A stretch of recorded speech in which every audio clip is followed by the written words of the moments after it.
be unlocked at full XP value, while others may be available at discounted XP rates. And this is just the beginning. New items, collections, and seasonal packs will continue to be added to the marketplace. If you run into any issues, visit the Help Center or contact support for assistance. Head to the Shareplay marketplace today and start building your collection.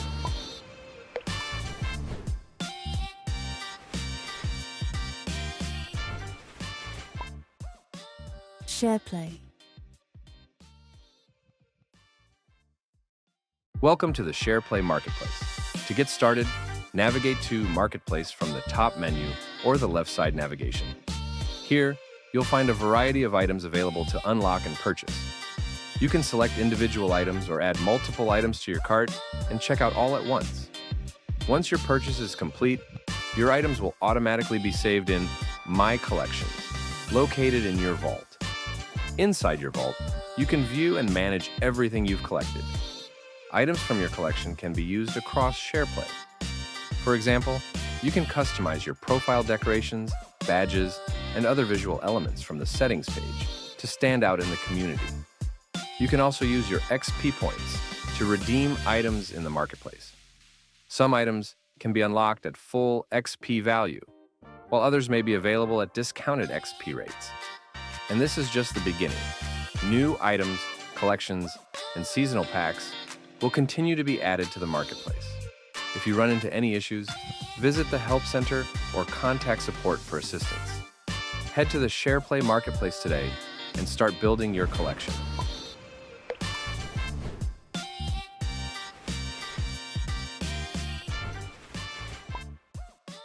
Shareplay. Welcome to the Shareplay marketplace. To get started, navigate to Marketplace from the top menu or the left side navigation. Here, you'll find a variety of items available to unlock and purchase. You can select individual items or add multiple items to your cart and check out all at once.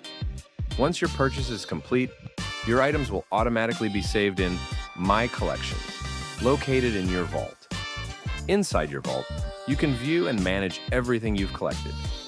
Items from your collection can be used across Shareplay. For example, you can customize your profile decorations, badges, and other visual elements from the settings page to stand out in the community. You can also use your XP points to redeem items in the marketplace. Some items can be unlocked at full XP value, while others may be available at discounted XP rates. And this is just the beginning. New items, collections, and seasonal packs will continue to be added to the marketplace. If you run into any issues, visit the Help Center or contact support for assistance.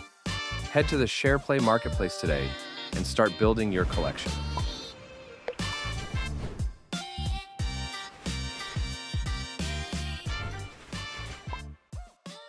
Shareplay. Welcome to the Shareplay marketplace. To get started, navigate to Marketplace from the top menu or the left side navigation. Here, you'll find a variety of items available to unlock and purchase.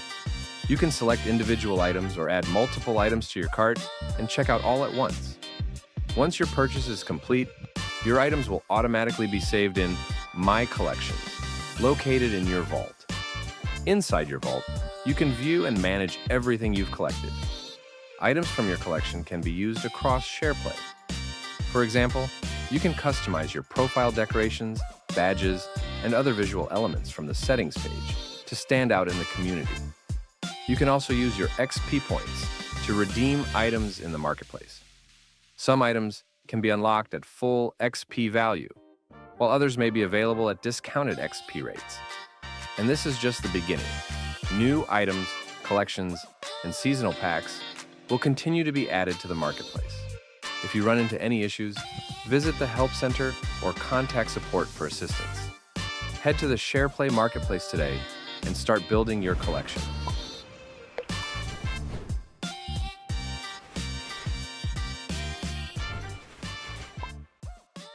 Shareplay. Welcome to the Shareplay marketplace. To get started, navigate to Marketplace from the top menu or the left side navigation. Here, you'll find a variety of items available to unlock and purchase. You can select individual items or add multiple items to your cart and check out all at once. Once your purchase is complete, your items will automatically be saved in My Collections, located in your vault. Inside your vault, you can view and manage everything you've collected. Items from your collection can be used across Shareplay. For example, you can customize your profile decorations, badges, and other visual elements from the settings page to stand out in the community. You can also use your XP points to redeem items in the marketplace. Some items can be unlocked at full XP value, while others may be available at discounted XP rates. And this is just the beginning. New items, collections, and seasonal packs will continue to be added to the marketplace. If you run into any issues, visit the Help Center or contact support for assistance. Head to the Shareplay marketplace today and start building your collection.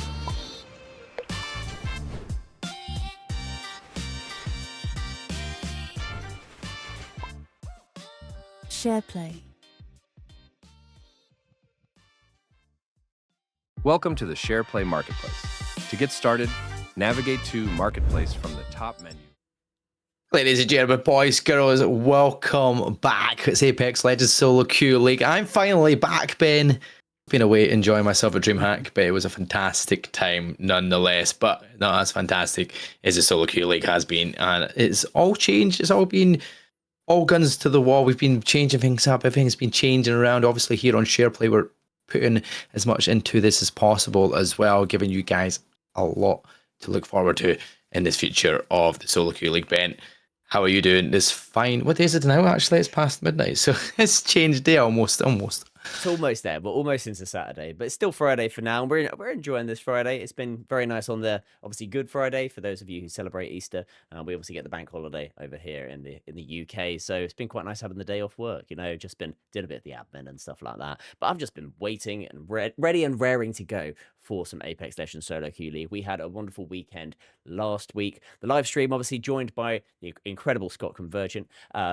Managed to have our record viewership on Shareplay. So for those of you that are watching here tonight, get yourself over to Shareplay, get yourself engaging in the chat, because you might have seen in the waiting screen before we were starting stream that there's a new feature on Shareplay, which is the marketplace, and it allows you to use that XP that you've earned within the Shareplay chat, which is basically every time you chat, every time you engage, you earn XP, and you can use that within the marketplace to get some cool stuff. So definitely get yourself in the chat. Let us know what you're excited for in this evening's event. But yes, Mark, last week we had a great event.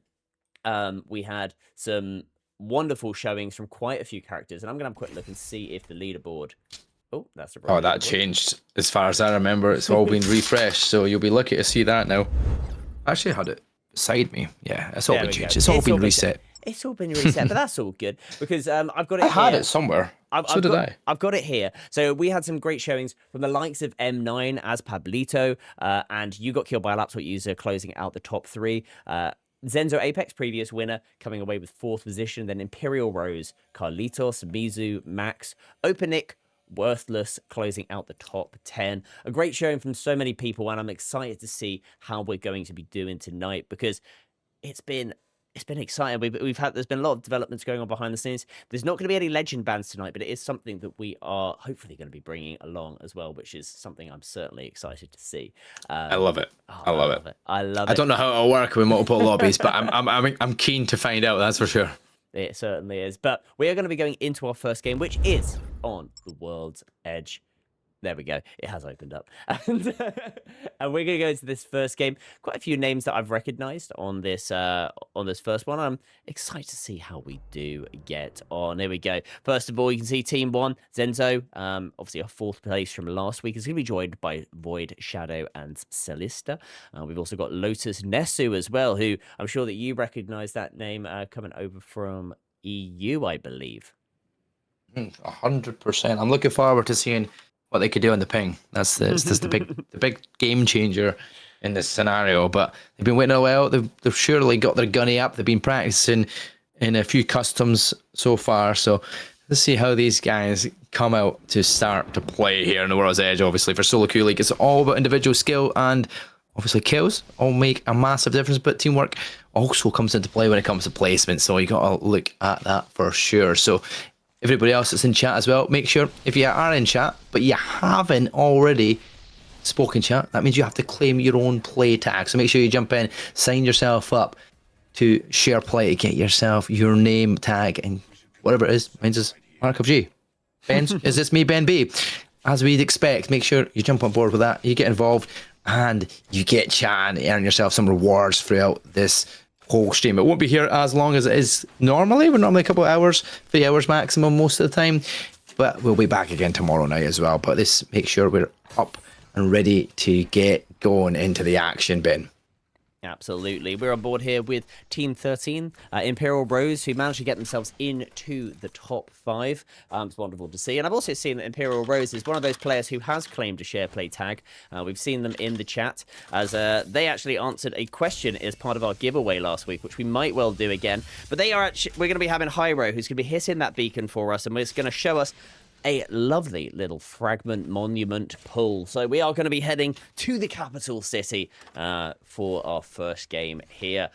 But yeah, it's, as I was saying, lots of people in the chat last week. What we did, Mark, is rather than just a random person getting a Shareplay, a CCE Solo Queue League Premium, we did a little question, and it was what if you could name a legend, create one? What would the name of that legend be? And Imperial Rose came out with Thorn, which I quite liked. But the winner ended up being somebody else who Scott ended up choosing, and I can't remember now. But they were great. Yeah, obviously, it wasn't as good as Thorn, and if you can't remember it, but that's a good idea. I like that. I like the change of that rather than just randomizing from the people that are constantly chatting. It means you get involved in everything as well. Obviously, we're going to keep calling you to action to get involved, so you can potentially win some points. Whether it's we're still doing the giveaways for the Solo Queue League Premium as well. Is that what that was for? Yeah, I believe so. So we'll check in with Ivan just to see if we're going to be doing any giveaways this week. But we are going to be on board now straight away. Team 13, we caught them at the very beginning of the game, and they are going to be pushing up to the trials, up against team number 1. Yeah, Vagabond. We've seen a few times throughout this time, and Zenzo. Another one you've got to keep an eye out every single time when you're in battles here. Two teams that you can imagine will not want to take a fight too early on and get themselves caught out, but if you're feeling brave, you know, you just chase it on down. But this is a very brave player, and they've already knocked one. Make sure they can try and get that kills for them and add their way towards it. But Genesee, switched on board with team number 7. He's on his own already. 2 players, Alonso, Sigurfish already down here. You see team 12 eliminated first as well. So already we're seeing a lot of action on that kill feed. We are. We've jumped over to team number 10, who are in a bit of trouble right now. And unfortunately, Septic is having to dip away. Team 2 are the lucky victims, and they are going to be instantly following this one up, trying to take down this final player. Wraith is on the door, playing this one nicely, and by dropping that portal on the other side of the door, they are going to be able to stop the players from coming in. So it's a good play, allowing them to reset. They're going to try and get those punches in, and down they go. Septic does fall. We go straight over to team number 11, who are in a bit of a 3-way fight, I believe. Actually, we're going to go to team 3 instead, because they are definitely in a fight.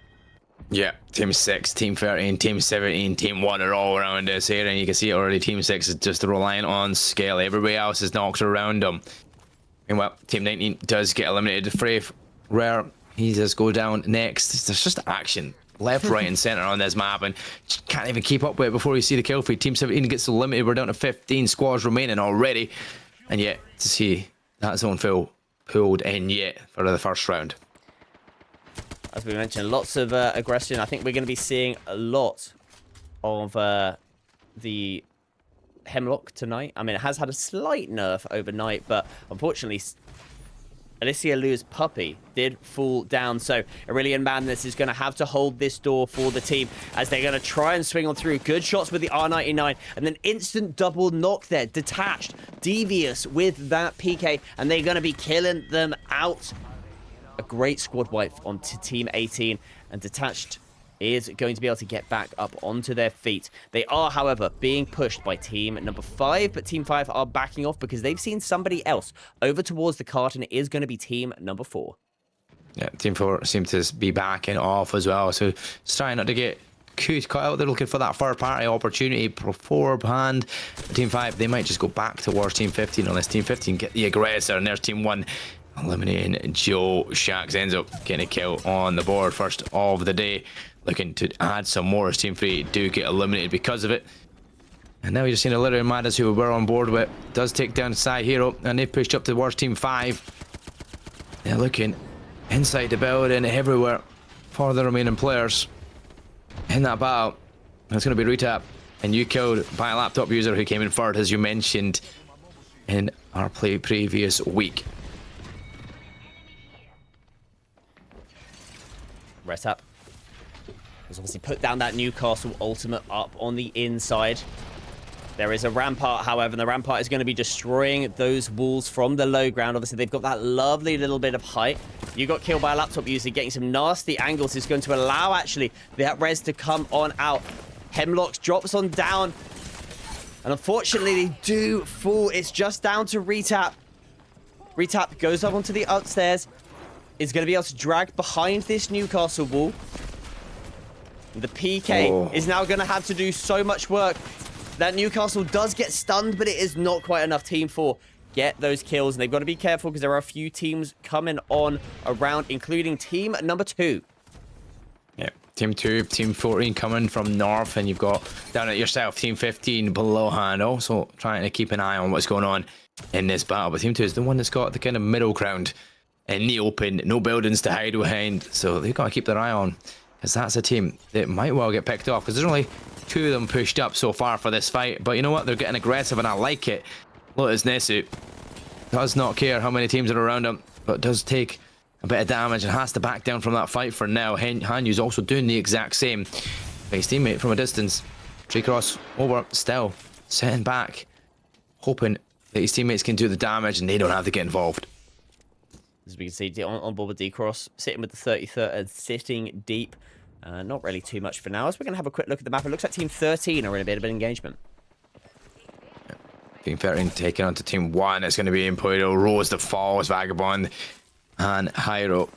No, Yuri need to see if they can re-get this, the regain here and try and get back on the fight as they wrap around the ice, making sure that there's nobody coming on the other direction, and that is exactly what's happening. Nobody is pushing up, so they can kind of back down from there as Team 1 are looking to get a full reset, get themselves back up to full health.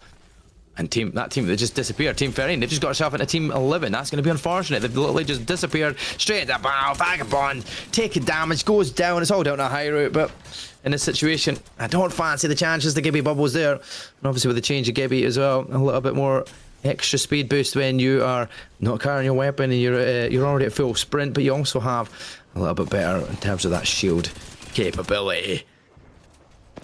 Hyro's doing a good job here, putting down those caustic barrels, trying to stop that push. Unfortunately, he's going to go through that brand new Gibby dome and is going to instantly get hit with 50 damage and a stun. Down they do fall. We jump over to team number... Actually, we're going to stay on board with Team 11 because they are actually getting pushed up upon by Team number 1. So they've got to be careful. Team 1 are going to be looking over, actually, but they are going to rotate on away. So we're going to have a look down to Team 8, who are in the south by Harvester, and Decaf has just fallen to Cheese Supper.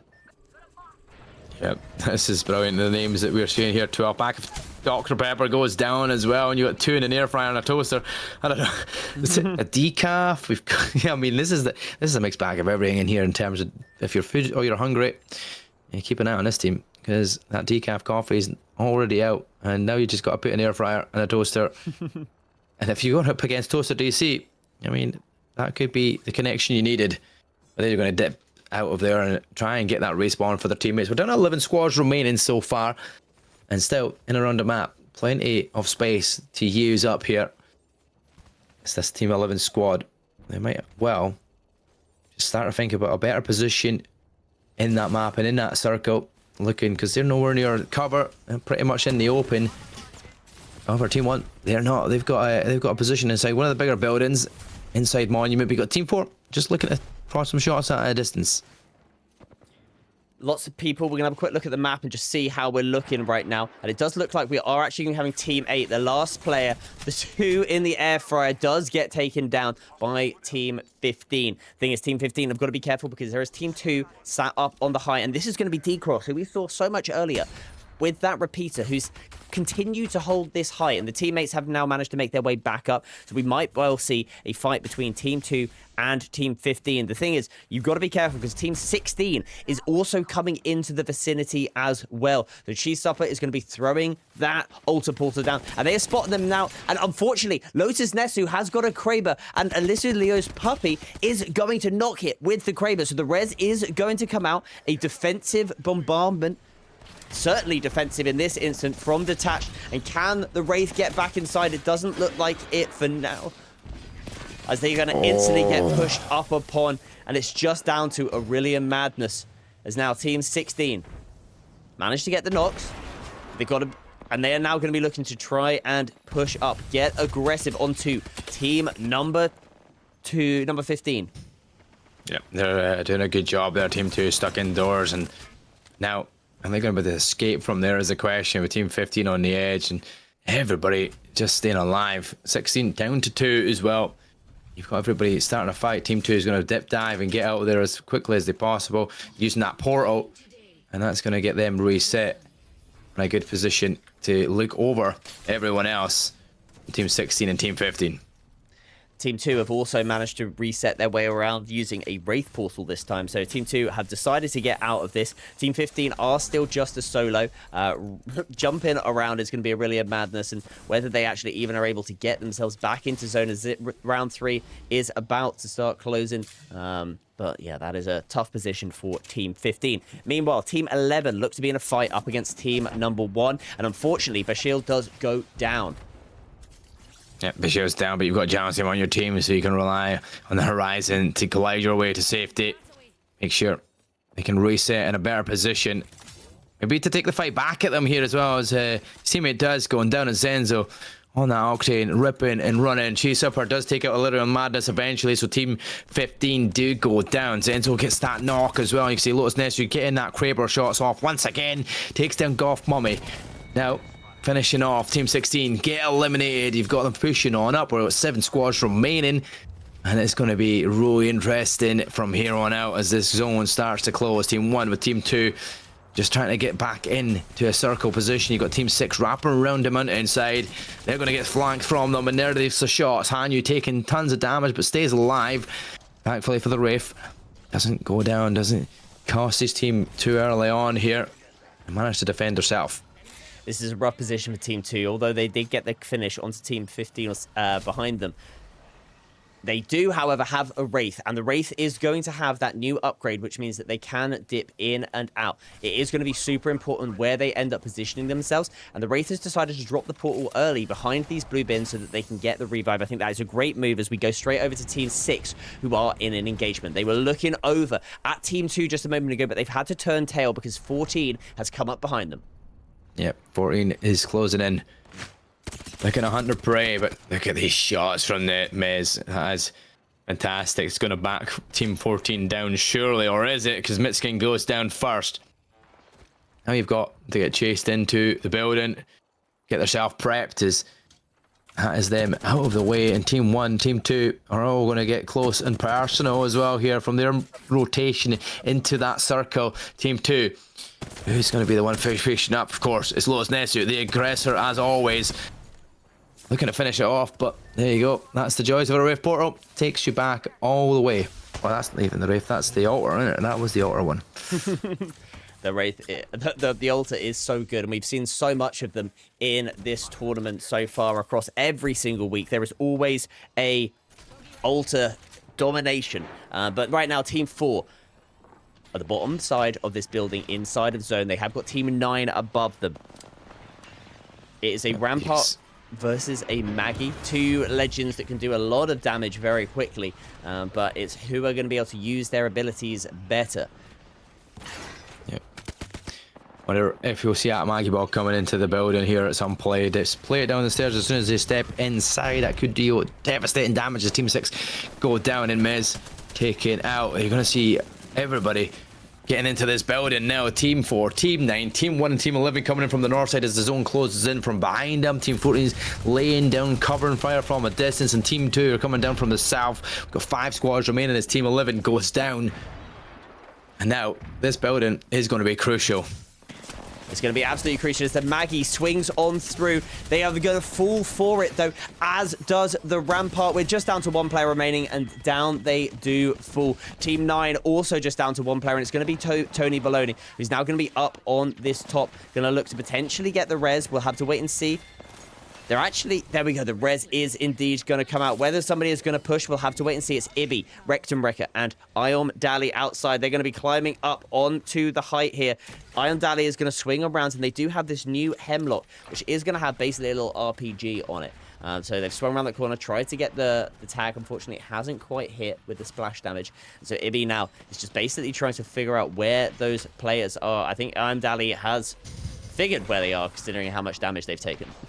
Yeah, well, I figure that in this situation with 3 teams remaining, Team 2 are in the best position. They've got the rotation sorted out. They're already in zone for now, and they know that they've got to gatekeep Team 9 and Team 14, who are in the same building as one another. And Team 14, they're not going to give up without a fight here as well. So maybe as long as they don't take damage from a distance from Team 2, you finish off Team 9, that's an extra placement. That's also more kills, potentially. But Tony Baloney can go to sleep. They're going to have to get out here somehow. There's that Sparrow. It's going to give away their position, so they're going to be detected inside the building. But we already knew they were in there.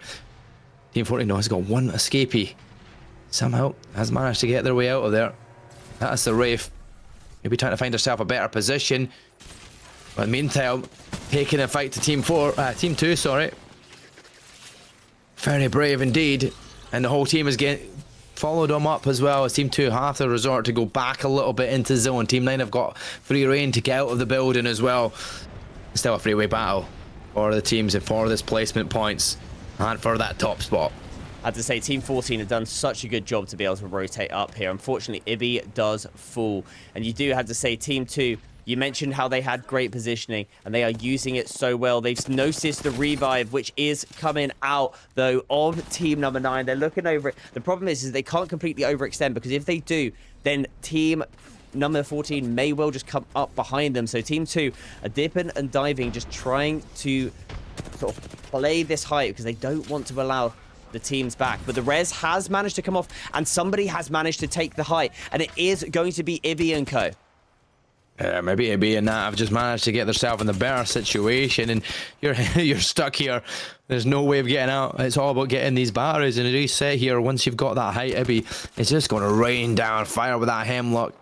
Doesn't need the charge mode, but I mean, if you get a wee breach charge in there, maybe that's going to do like bunch of damage, and then all of a sudden you just rain down fire. But this height is looking good for Team 14 so far, unless Team 2 have something to say about it. Team 9 starting to get themselves up there as well.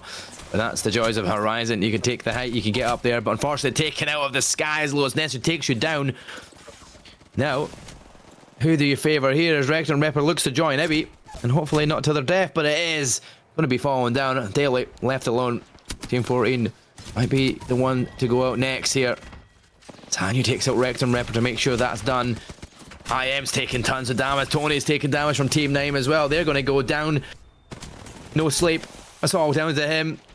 We got a 3v1v1. I feel like that's the case anyway. I'd say so. And it does look like we are going to be having a Team 2 dub right now. Unless something miraculous happens.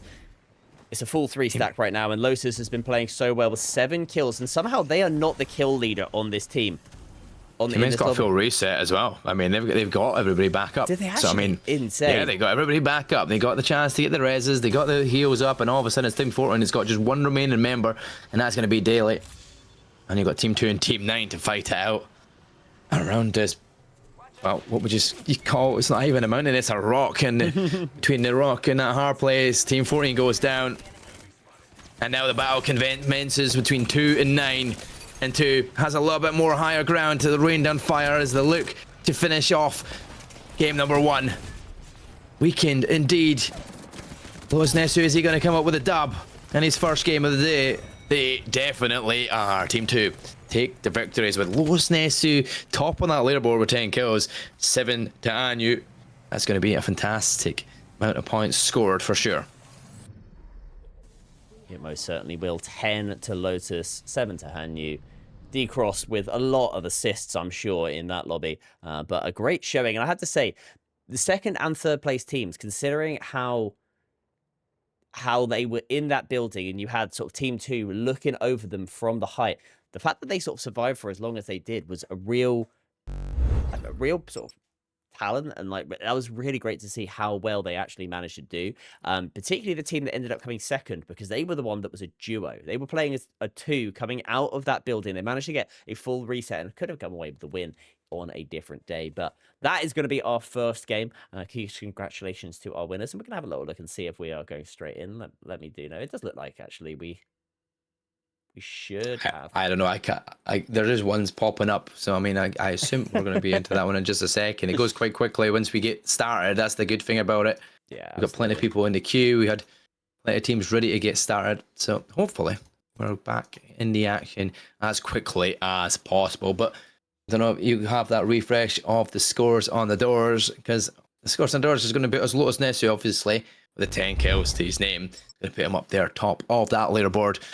So far, 200 points to their name, 200 points as well to Hanyu because of 7 and the 6 assists. So definitely helping his teammate out. And D crossover finishing off with 100 points because of placement and the assist that they managed to get as well. So good start from them so far. Can they keep that momentum going though into however many games they may well play across the course of this weekend? Absolutely. Great start so far. Mark, if you would like to join on over, I will be able to pull you over. I keep joining whatever ones are there, but it doesn't seem to be. It's the one. I've got it.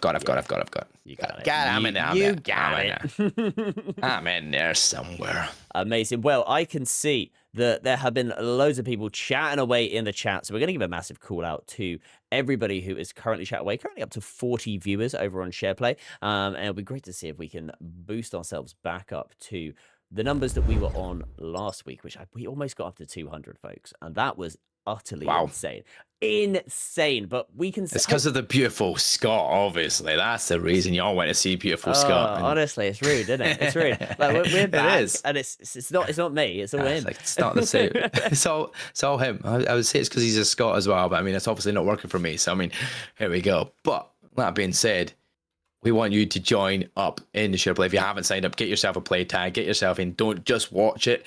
Be a part of what's going on here at the Solo Queue League, and of course Shareplay, because you can gain things constantly. XP for being part of that chat and keeping it going, and it all goes towards a marketplace where you can use that to purchase. I don't even know. I've never looked at the marketplace myself, because you know what? I need to get some points as well, so I need to get watching, and I need to start getting the XP, just like every single one of you in chat. Absolutely. Well, what else is also great with Shareplay at the moment? Obviously, I gave you a little bit of a taste at in the starting screen about the marketplace. And I'm going to hit you with that intermission. For those of you that missed it, there is a new marketplace, and I'm going to hit you with that intermission so that you can find out what I'm talking about when I say marketplace for the rest of the stream. We'll be back in just a second. Looks like we're going to be going over to E-District for our next game, which is wonderful to see. But here we are with our intermission, sponsored by the wonderful folks over at Shareplay. To get started, navigate to Marketplace from the top menu or the left side navigation. Here, you'll find a variety of items available to unlock and purchase. You can select individual items or add multiple items to your cart and check out all at once. Once your purchase is complete, your items will automatically be saved in My Collection, located in your vault. Inside your vault, you can view and manage everything you've collected. Items from your collection can be used across Shareplay. For example, you can customize your profile decorations, badges, and other visual elements from the settings page to stand out in the community. You can also use your XP points to redeem items in the marketplace. Some items can be unlocked at full XP value, while others may be available at discounted XP rates. And this is just the beginning. New items, collections, and seasonal packs will continue to be added to the marketplace. If you run into any issues, visit the Help Center or contact support for assistance. Head to the Shareplay marketplace today and start building your collection.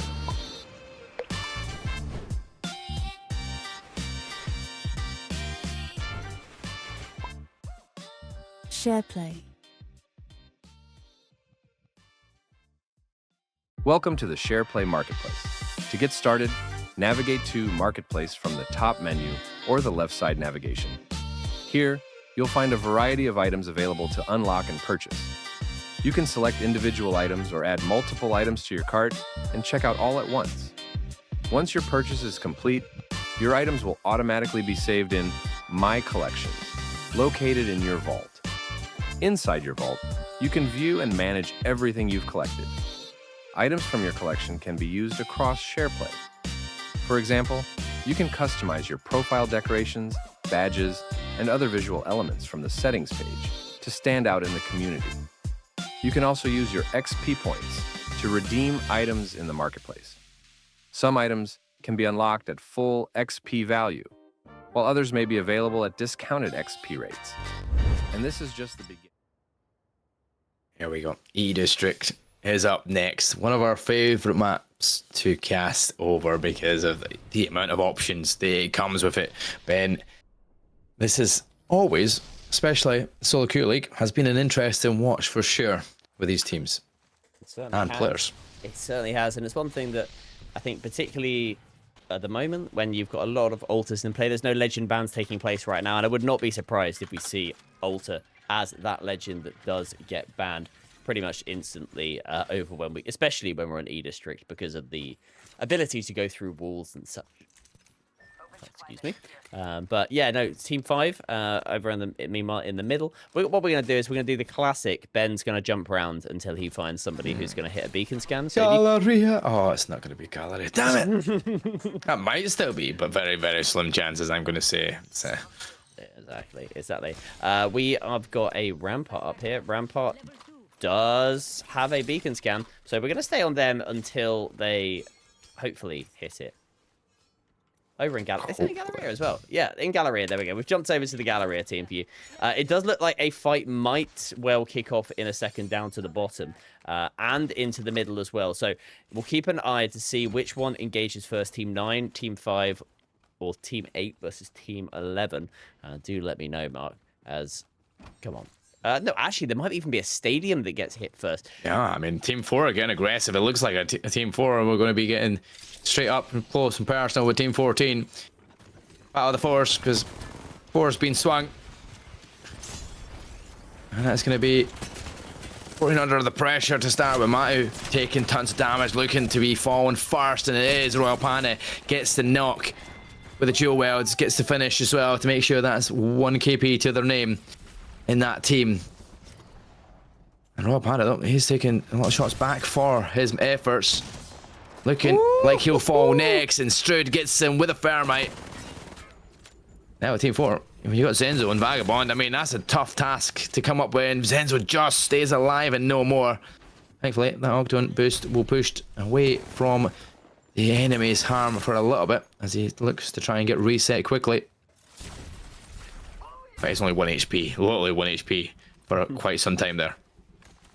Vagabond is going to be able to chuck down that ultimate potentially if they need to drag the teammate, but it looks like Panda has actually crawled their way to safety.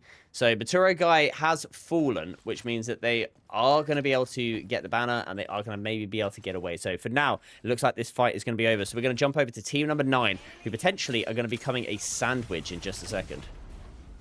Oh, no. Well, Team 9 were, and they decided, nope, we're going to take a portal. We're going to get away from here as quickly as possible because Otter's got us set up already. That being said, though, across to the east side again, when we did see Team 6 and Team 14, you're going to have 5 teams potentially, well, 4 teams potentially getting together in the stadium after hearing all the efforts of the shots previously as well. So we'll wait and see if that happens. But on the other side, we've got Team 1 on top of Team 9. And Openich just took a ton of damage, but thankfully, he's going to be able to stay alive and the help of the Newcastle wall there just to get behind if need be. And this is where it becomes really interesting, getting up and down the zip line. Trying to take a battle, trying to take a fight, making sure you're shooting at the right people and not your teammates, even though you're not going to do damage to them, you're not going to get kills. Is he going to get the knock? They do. Compared to Koala and Zenzo combine there to get Devious. And then Doctor Who, he's down. We were just playing with Doctor Who and he was absolutely gunning in the lobby. It's definitely a player who knows his stuff. Not seen him. Have we seen him previously before today? We have indeed, yes. Have I just never paid much attention? Where he went pretty crazy. Oh yeah, because you always went Doctor Who. Doctor Who, Yeah, brother. But unfortunately, Doctor Who is down to the floor, as is Jamsteen. It's just down to Alyssa's puppy. They're going to try and drag Jamsteen back, but it means that they are going to be out for now. Unfortunately, they've been jumped on by the player following up. There's also a rampart. And unfortunately, they are going to fall. Team 1 are going to get those kills. They've got to be careful. Team 2 are fairly nearby, but not that close. So we're going to go over to team number 13, which are currently looking at both team 15, who are on the bridge, and also team 18, who are just down beneath. Yeah, this is interesting. A couple of teams falling there as well. So we're down to 16 squads remaining in that fight. One of them was the team over at Stadium, who was team 12, did fall. And have plenty of battle surely commencing. You can see it in the highlights how close they are to each other. Just not finding a position to deal the damage need be. But Tony Baloney's teammate, Toaster DC, did get some damage and did get spotted. Let's go down to hide. But seems like they're in a safe position unless they send it, and it's exactly what you can see above. Off Mommy's egg is going to go down. Tony Baloney is going to have to duck dive and weave his way to safety as he goes down and gets his teammates all finished up above. That's a good push there for Team 13. Very aggressive and very brave indeed. It was indeed. We go over to Team 16, who are in an engagement right now. All 3 players on their feet, as are Team 10. Going to be Rose alongside Joe and Air Token. We've also got a Crypto in the lobby. Not a legend that we have seen a lot of in the solo queue league, but it is a legend that you see at the highest levels of the game because of the ability that it has to be oppressive and aggressive, as well as obviously play it a little bit slower. You've got a lot of different ways of playing with a Crypto, and it's good to see them getting played. Whether we'll be seeing that EMP, we'll have to wait and see, as Imperial Rose is drilling. Not really getting much damage for now, though. Yeah, they're going to get away and fall zone in, at least keep themselves to gatekeep from the high ground if they can. You've got players, Team 1, who was fighting off at the north-hand side there with Team 2, but Team 2 back down. Now it's Team 19 trying to force the fight towards Team 1. You've got Team 7 here, KA, managing to stay alive, but look, getting forced to the fight. The one remaining player, remember, and that will be falling here because Chase Supper is like, nope, I can't let anybody escape. He'll get the kill. Team 7 go down. 15 squads remain. And now Team 16 looking for the altar port up towards the height here, but unfortunately has to get the reload. Isn't set up here ready for it, but does get the knock onto the next. Gets instantly traded, and all of a sudden his teammate goes down as well. It's all down to CLB, and it was eventually shut down from CLB as well. Team 16 and Team 15 fall simultaneously, and Team 10 come out on top.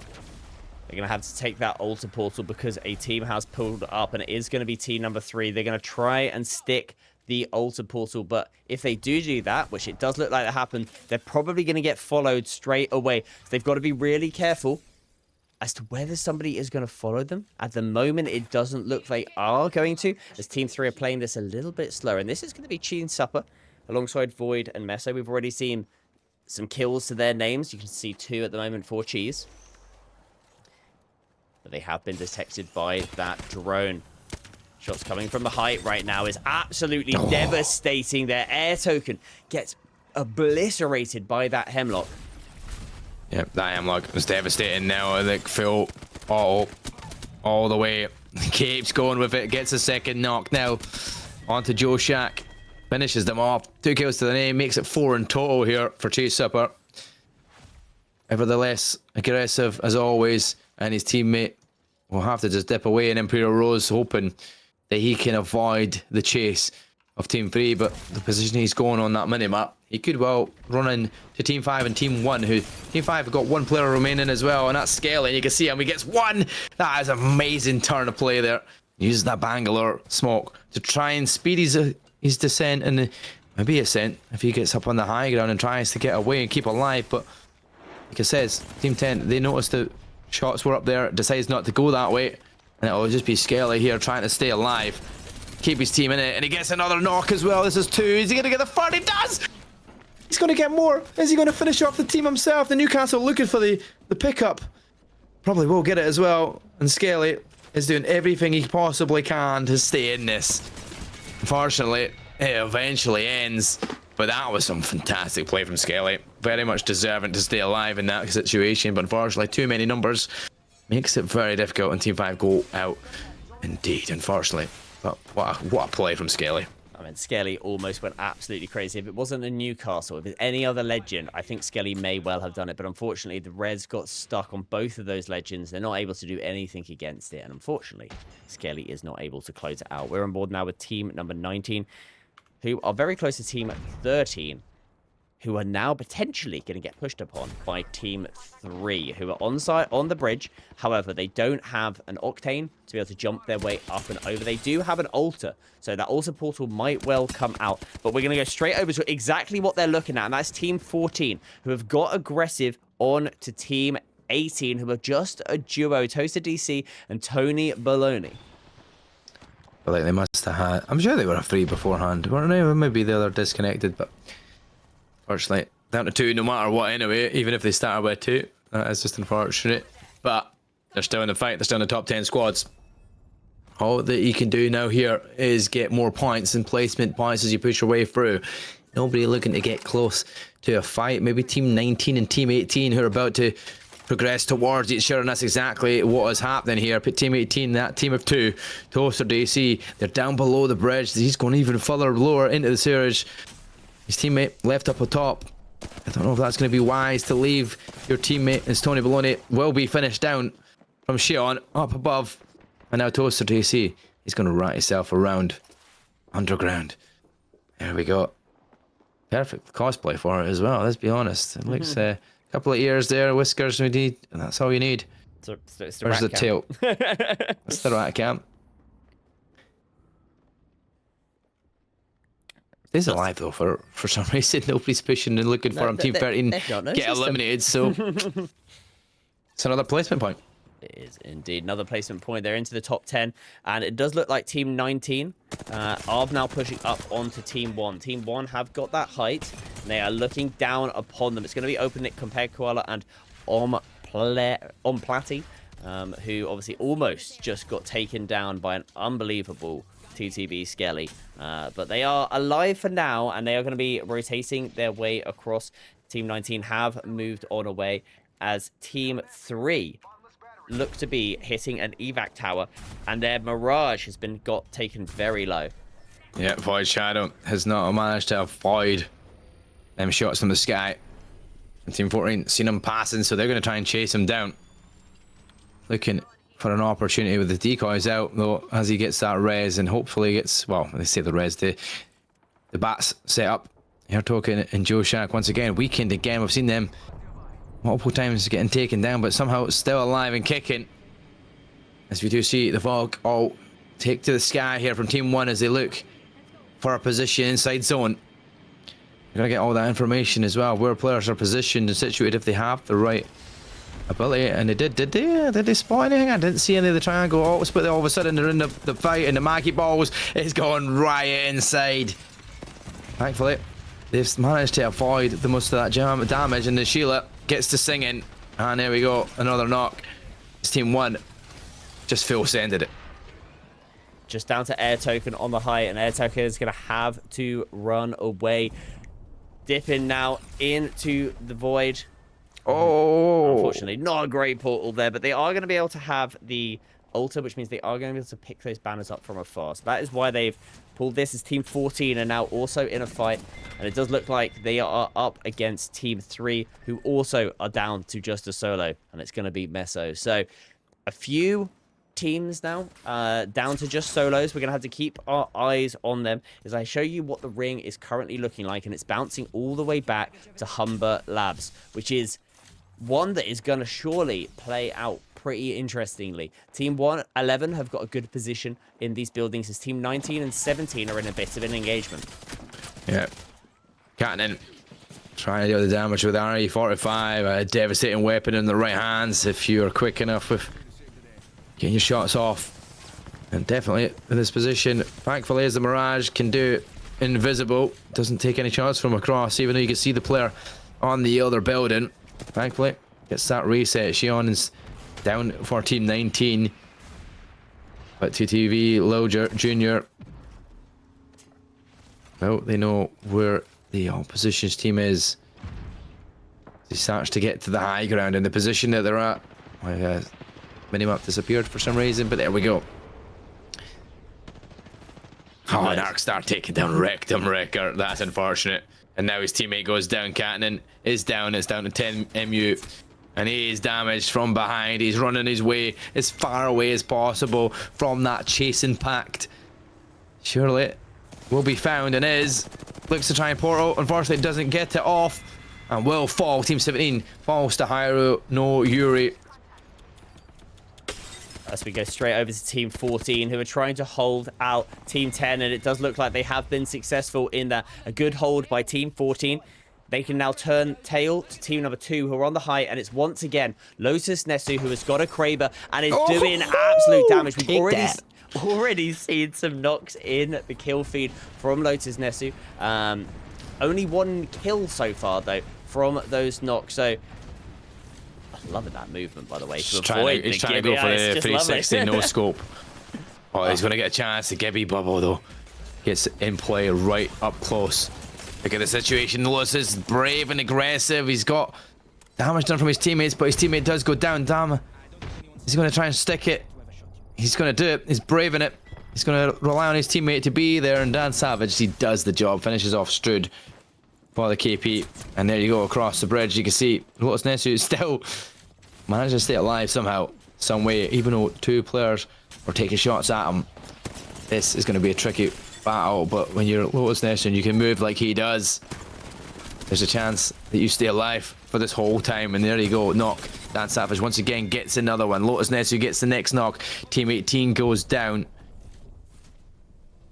In the meantime, we've got top 6 squads remaining in the situation they're in here. If you're Team 2, you have a great spot to look over everywhere else below you. You do indeed. Team 14 are currently beneath them as a duo, so they're not going to push up and get aggressive on this. So Team 2 are in a great spot as it stands right now. Team 1 are also one of those teams. They are in the very, very low ground of the area, looking at Team 3, who are also in the low ground of the area. As Team 2 continue on the height, and we've actually got Team 11 at the moment, who seems to be pushing up onto the duo, I believe, of Team number 14. Yeah, Team 14's just got Matu in view, left alive down below. What direction do you swing? The Gibby bubble comes out. You go inside. It's a man. Don't enter there. You get back. You stay away from that. That would be a devastating combo if they got stuck inside that. But thankfully, managed to dip out. Wait till that goes down, and then put that push on again. Team 3 does get eliminated. In the meantime, we're down to 5 squads remaining.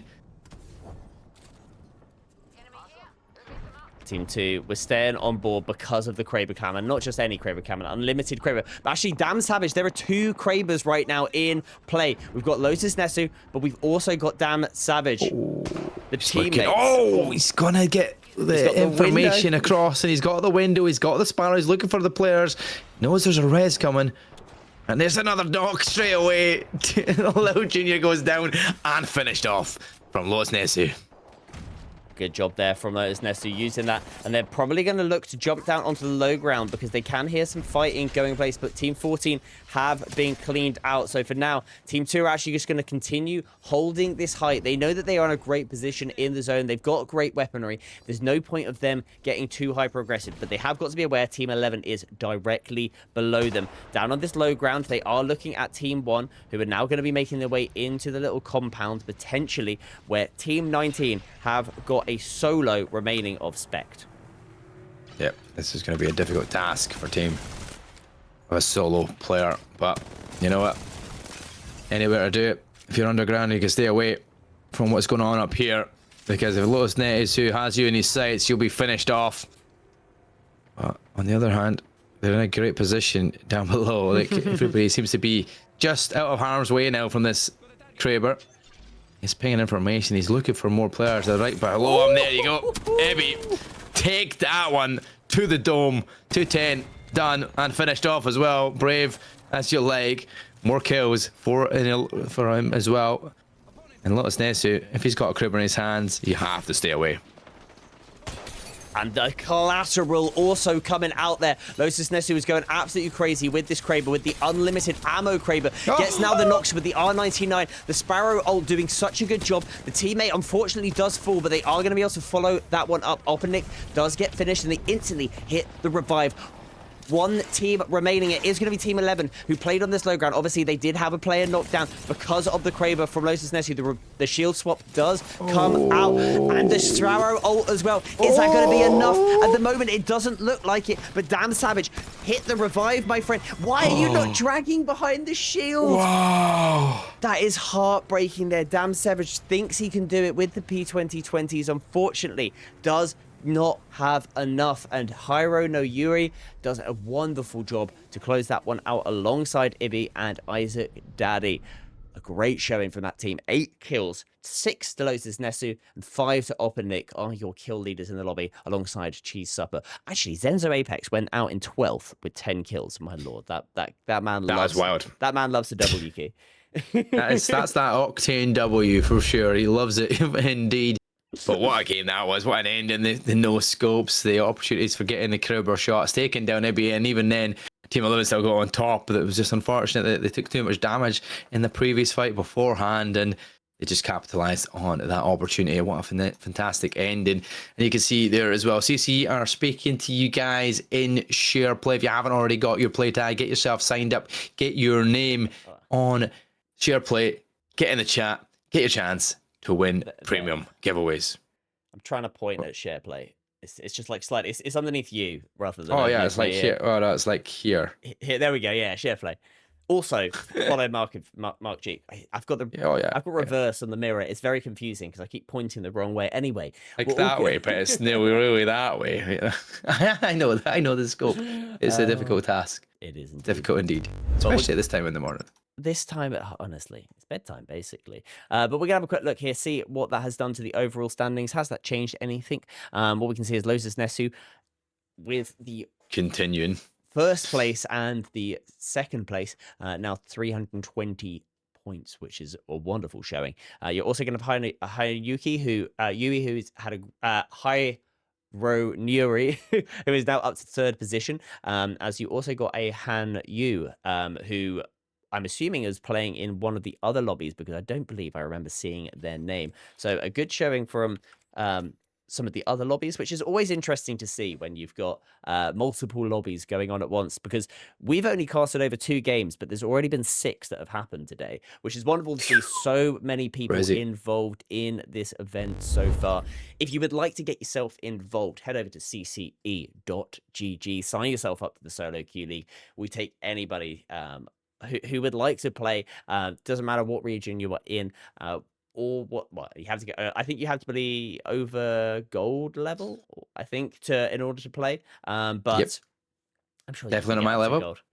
You can't even make an account unless you're a level 100. So I'm screwed. I would get involved. I'd just get absolutely beamed though. It's unfortunate. I want to cast over you at some point, Mark. It's got to be done. It's got to be done. Yeah, it's got to be. Maybe I need to get to level 100. Protect the Maybe they just need to protect your president. Yeah, Marker G can't die. That's it. You got to keep him alive till the very end. I like that. That'd be a difficult task for anybody in the game. I'm not gonna lie. We'll try, but we'll see. We'll see. But whilst we wait for the next game, which I believe will be on Storm Point, we're going to hit you with a very short ad break, which is going to be sponsored again by the folks at CCE, at Shareplay. This one is going to be about a new feature that they have got, which is co-streaming, something which I know that lots of people love to do. Obviously, we're basically doing it right now, but just obviously on one platform. But there is now co-streaming live on Shareplay, and if you would like to get yourself involved, this is how you can do it. First, navigate to the top right of the page and click the co-streaming icon. Then select Start Co-Stream. This will open the co-stream modal where you can search for friends using their play tag. You can invite up to 4 users to join your co-stream. Next, customize your stream by selecting colors, or simply use the preset options. Once you've sent your invites, click Start Co-stream. As your friends accept, you'll see them join you live. You can swap participants at any time to make them the primary focus on screen. And no matter where viewers are watching from, chat stays unified and synchronized across all communities. Streaming just got more collaborative and a whole lot better on Shareplay. Start co-streaming today. And if you run into any issues, reach out to customer support.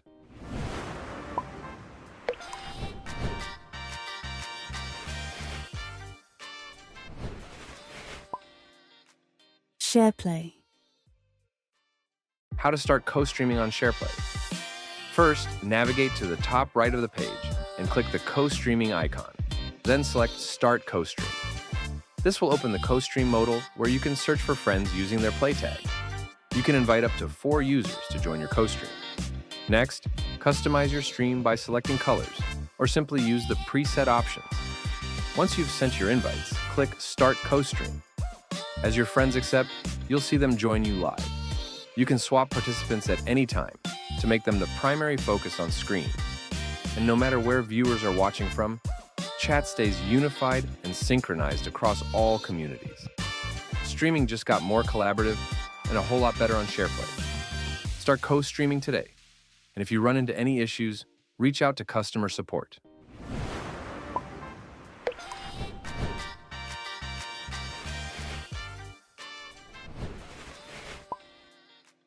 Shareplay. How to start co-streaming on Shareplay. First, navigate to the top right of the page and click the co-streaming icon. Then select Start Co-stream. This will open the co-stream modal where you can search for friends using their play tag. You can invite up to 4 users to join your co-stream. Next, customize your stream by selecting colors, or simply use the preset options. Once you've sent your invites, click Start Co-stream. As your friends accept, you'll see them join you live. You can swap participants at any time to make them the primary focus on screen. And no matter where viewers are watching from, chat stays unified and synchronized across all communities. Streaming just got more collaborative and a whole lot better on Shareplay. Start co-streaming today. And if you run into any issues, reach out to customer support.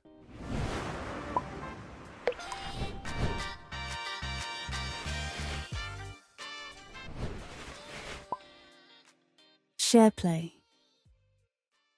How to start co-streaming on Shareplay. First, navigate to the top right of the page and click the co-streaming icon. Then select Start Co-stream.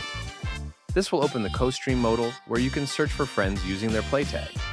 You can invite up to 4 users to join your co-stream. Next, customize your stream by selecting colors, or simply use the preset options. Once you've sent your invites, click Start Co-stream. As your friends accept, you'll see them join you live. You can swap participants at any time to make them the primary focus on screen. And no matter where viewers are watching from, chat stays unified and synchronized across all communities. Streaming just got more collaborative and a whole lot better on Shareplay. Start co-streaming today. And if you run into any issues, reach out to customer support.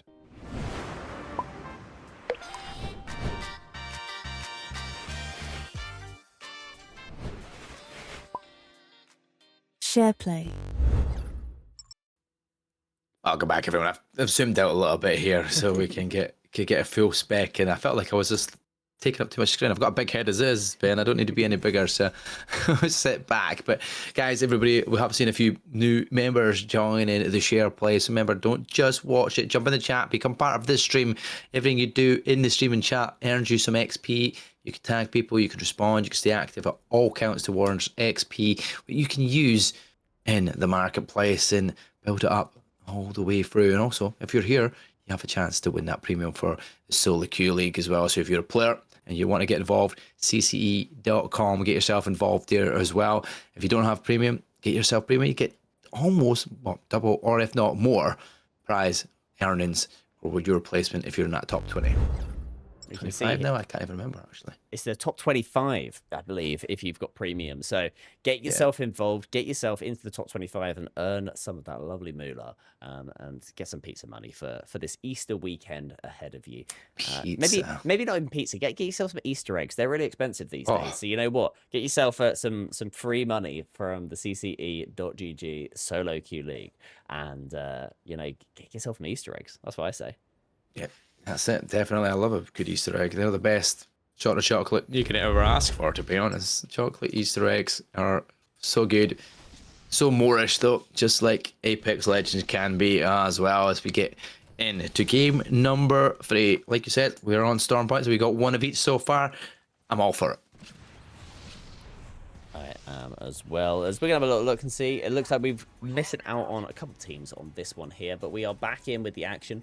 And once again, we've got a couple caustics, slightly less alters potentially. Is what I'm looking I at. think there's definitely plenty enough. There's enough.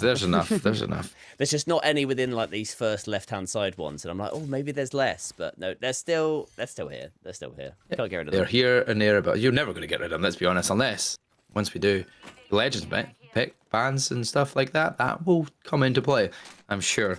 But however that works, or however that gets implemented, we're waiting to find out yet. I'm sure it will be very soon. And we can get ourselves legend pass, just like you see on ALGS. Which, if you're not gonna, if you're a big avid follower of Apex, it starts tomorrow. It's going to be great. It's going to be interesting. I've been watching scrims, just like some watch of these players playing as well. It's just at that higher level. Get to see how these players play the game as we watch on board with everybody here tonight. We're going to see where the zone gets pulled down. You're going to have to jump onto somebody because we're heading downwards, down to. Oh, what was that? The northwest side of things. So Not northwest. Interested. I don't think you know the southwest. Sorry. There we go. Yeah, I know. It's gone mid. You can't even go north. Well, you could go northwest, but it looks actually okay, but it is going to be pulling down to barometers. That's why I jumped on with Team 17. But it does look like Team 10 are actually getting some early engagement. They've jumped off. They had a pretty horrible hillside landing POI, so they're just getting instantly aggressive on to the Storm Catcher team, which is going to be team number 13.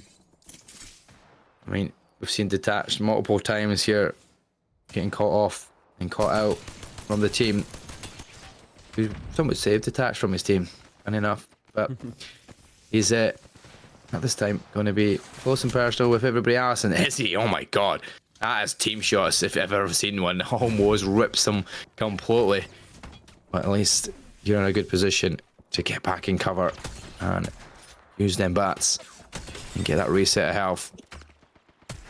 Look at this angle. That's a nice, wee, cheeky little angle here. You're going to be able to get shots through that, but not enough to find any knocks so far. I'm going to bounce over to a different fight that I'm seeing might well kick off in just a second. This is going to be Team 6, who have pushed up from the bean up to the mill. And you can see Team 8 landed here, I believe, and are now going to be getting scans even. And they're going to be able to see that there is a team on the height. An air token with some lovely shots is going to... hemlock breach. The breach just onto nothing. They're just breaching the roof. Oh, they're talking quite well. Get caught out on his own as well. Pushed up, gets some damage in as well. So manages to back down the player as they force their way forward. Gets that bat done. His teammate is going in from a different angle. Hopefully trying to pinch inside the bean. But in this situation, if you're Team 6, not giving away too much. You're not closing and getting too close to your opposition in the meantime. We're seeing that kill feed going wild here. Tony, mega weekend, has to back down as well from the doorway. This one could peter on for quite some time here on this. Somebody feels that they have the effort to make that push, and unfortunately, as Ibby turns, looks to burn, unfortunately falls first. Teammate Horizon featuring is down as well to just a little bit of HP. Kick that door down, kick them down, finish them off, but the res is coming in. IM falls. Ibby, little HP, somehow stays alive. Conduit, look, keeping that heal up. And Wraith has somehow stayed alive in that whole fight. They did a great job, somehow managing to survive as Team 7 have heard this and are going to be getting aggressive. Bring Biggie back. joined by Imperial Rose and Void Shadow, and now going to be making their way up towards the mill. Taking the height is Biggie. And once again, another Hemlock R9 combination, something I am not surprised that we are seeing a lot of here this evening. Bringing Biggie back is on the height. It's now also going to be getting climbed up upon by the conduit of Ibby. Yeah, they've just been in a difficult situation where they come out on top. They don't want another team to come and try and take that away from them. They won't have much to work from utility-wise if they do, but unless they win the gunfight, IAM goes down. Ibby once again weakened, but does eventually fall. All relying on Horizon. Rave Portal out of there. Distance as far as possible if they can, using the speed boost that they'll get. They have managed to escape. Harm and Team 7, they're not looking to chase that one up. Horizon out. Oh, there you go. He's got the peek. Got the chance to get out there with the balloon as well. Oh, that's going to be done. Oh, thankfully he can go invis up the rope to stay alive because Horizon was being peppered from a distance. Thankfully, stays alive for a little bit longer here, Team 6, as they head over towards checkpoint or Ceto station. Sorry, they're going to land, and it's going to be up north though. Ben, you're going to see a couple of teams here. Team 5 and Team 16, who seem to be backing themselves off with that zone pulling behind Team 5. They're going to have to be trying to get in, but Team 14 can gatekeep because they've got the gap between the mountains. And he can just see it there through Genesis' scope. He knows they're there. They're going to have to go around the long way. Or straight through the middle. If you're Genesis, you're brave, you're winning the shots, you're getting all the damage done. You're forcing them back, and that is flesh. It most certainly is. They're using that new Hemlock breach. Recharging. And some good shots coming out currently from Genesis.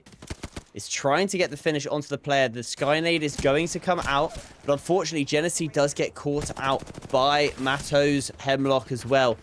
Dr. Pepper is playing that ballistic, a legend that you don't see too much of, but can be devastating in a solo queue environment.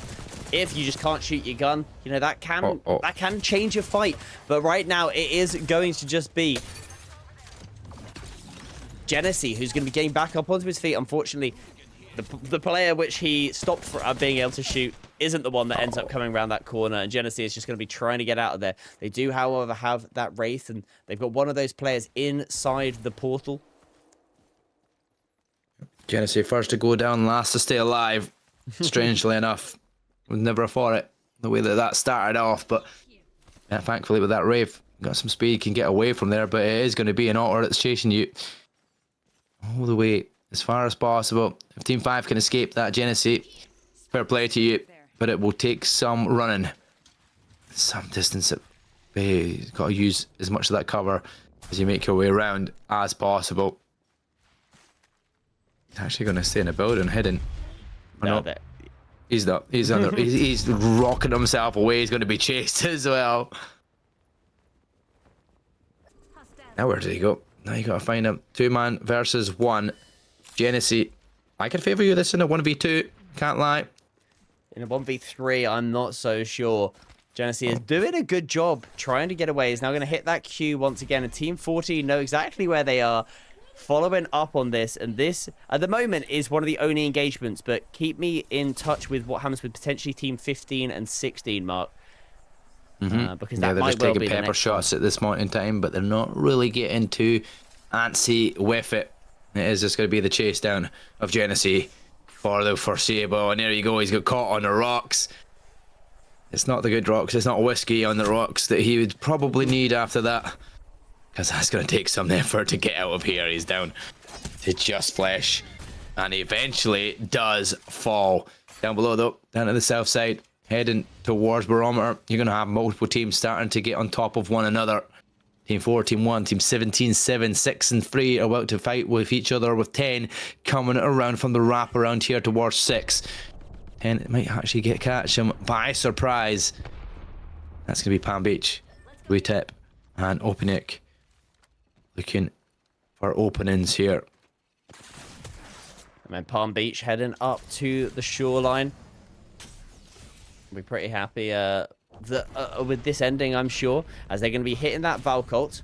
thankfully, looks like the bug has been fixed. As of Alchemain, it was really frustrating that people were not, your teammates were not able to attach to you with the latest update. Thankfully, that does seem to have been fixed, and they are going to be able to find themselves a spot within the zone as the Gibby goes off flying elsewhere.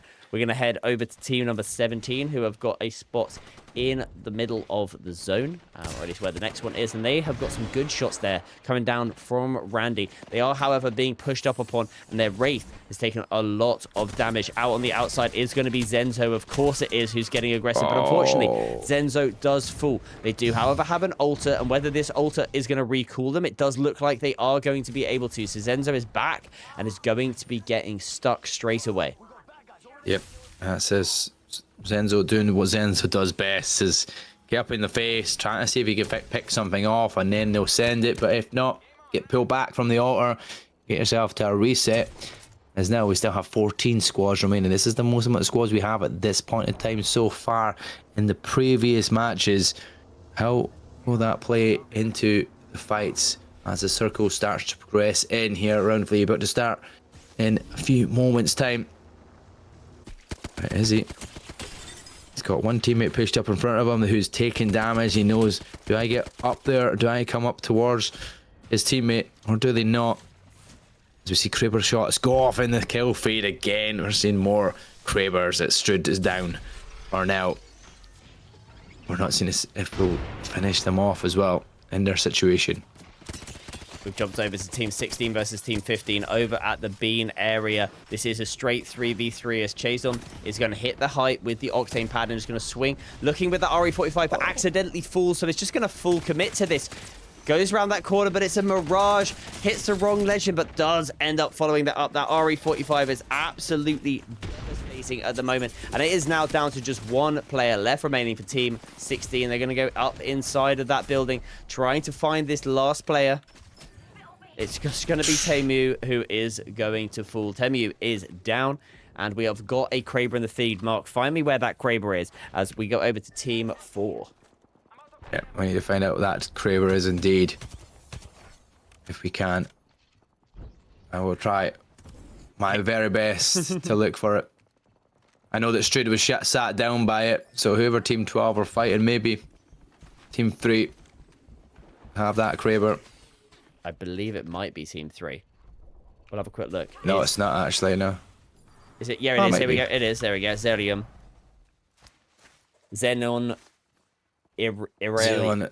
Gosh, dyslexia is not good for trying to read Apex names. I was just saying Xenon, that's it. There we go, yeah, Xenon. But anyway, we do have a Kraber in play. Can this Kraber hit? We've already seen a few in the kill feed. It's going to look to try and get that revived player. Not quite hitting, unfortunate. Kind of getting when he lands though, or somebody else in that sights. Scaling it from above as well. This Team 4 side in a good spot, but you know what? They've got Team 6 to go facing off against.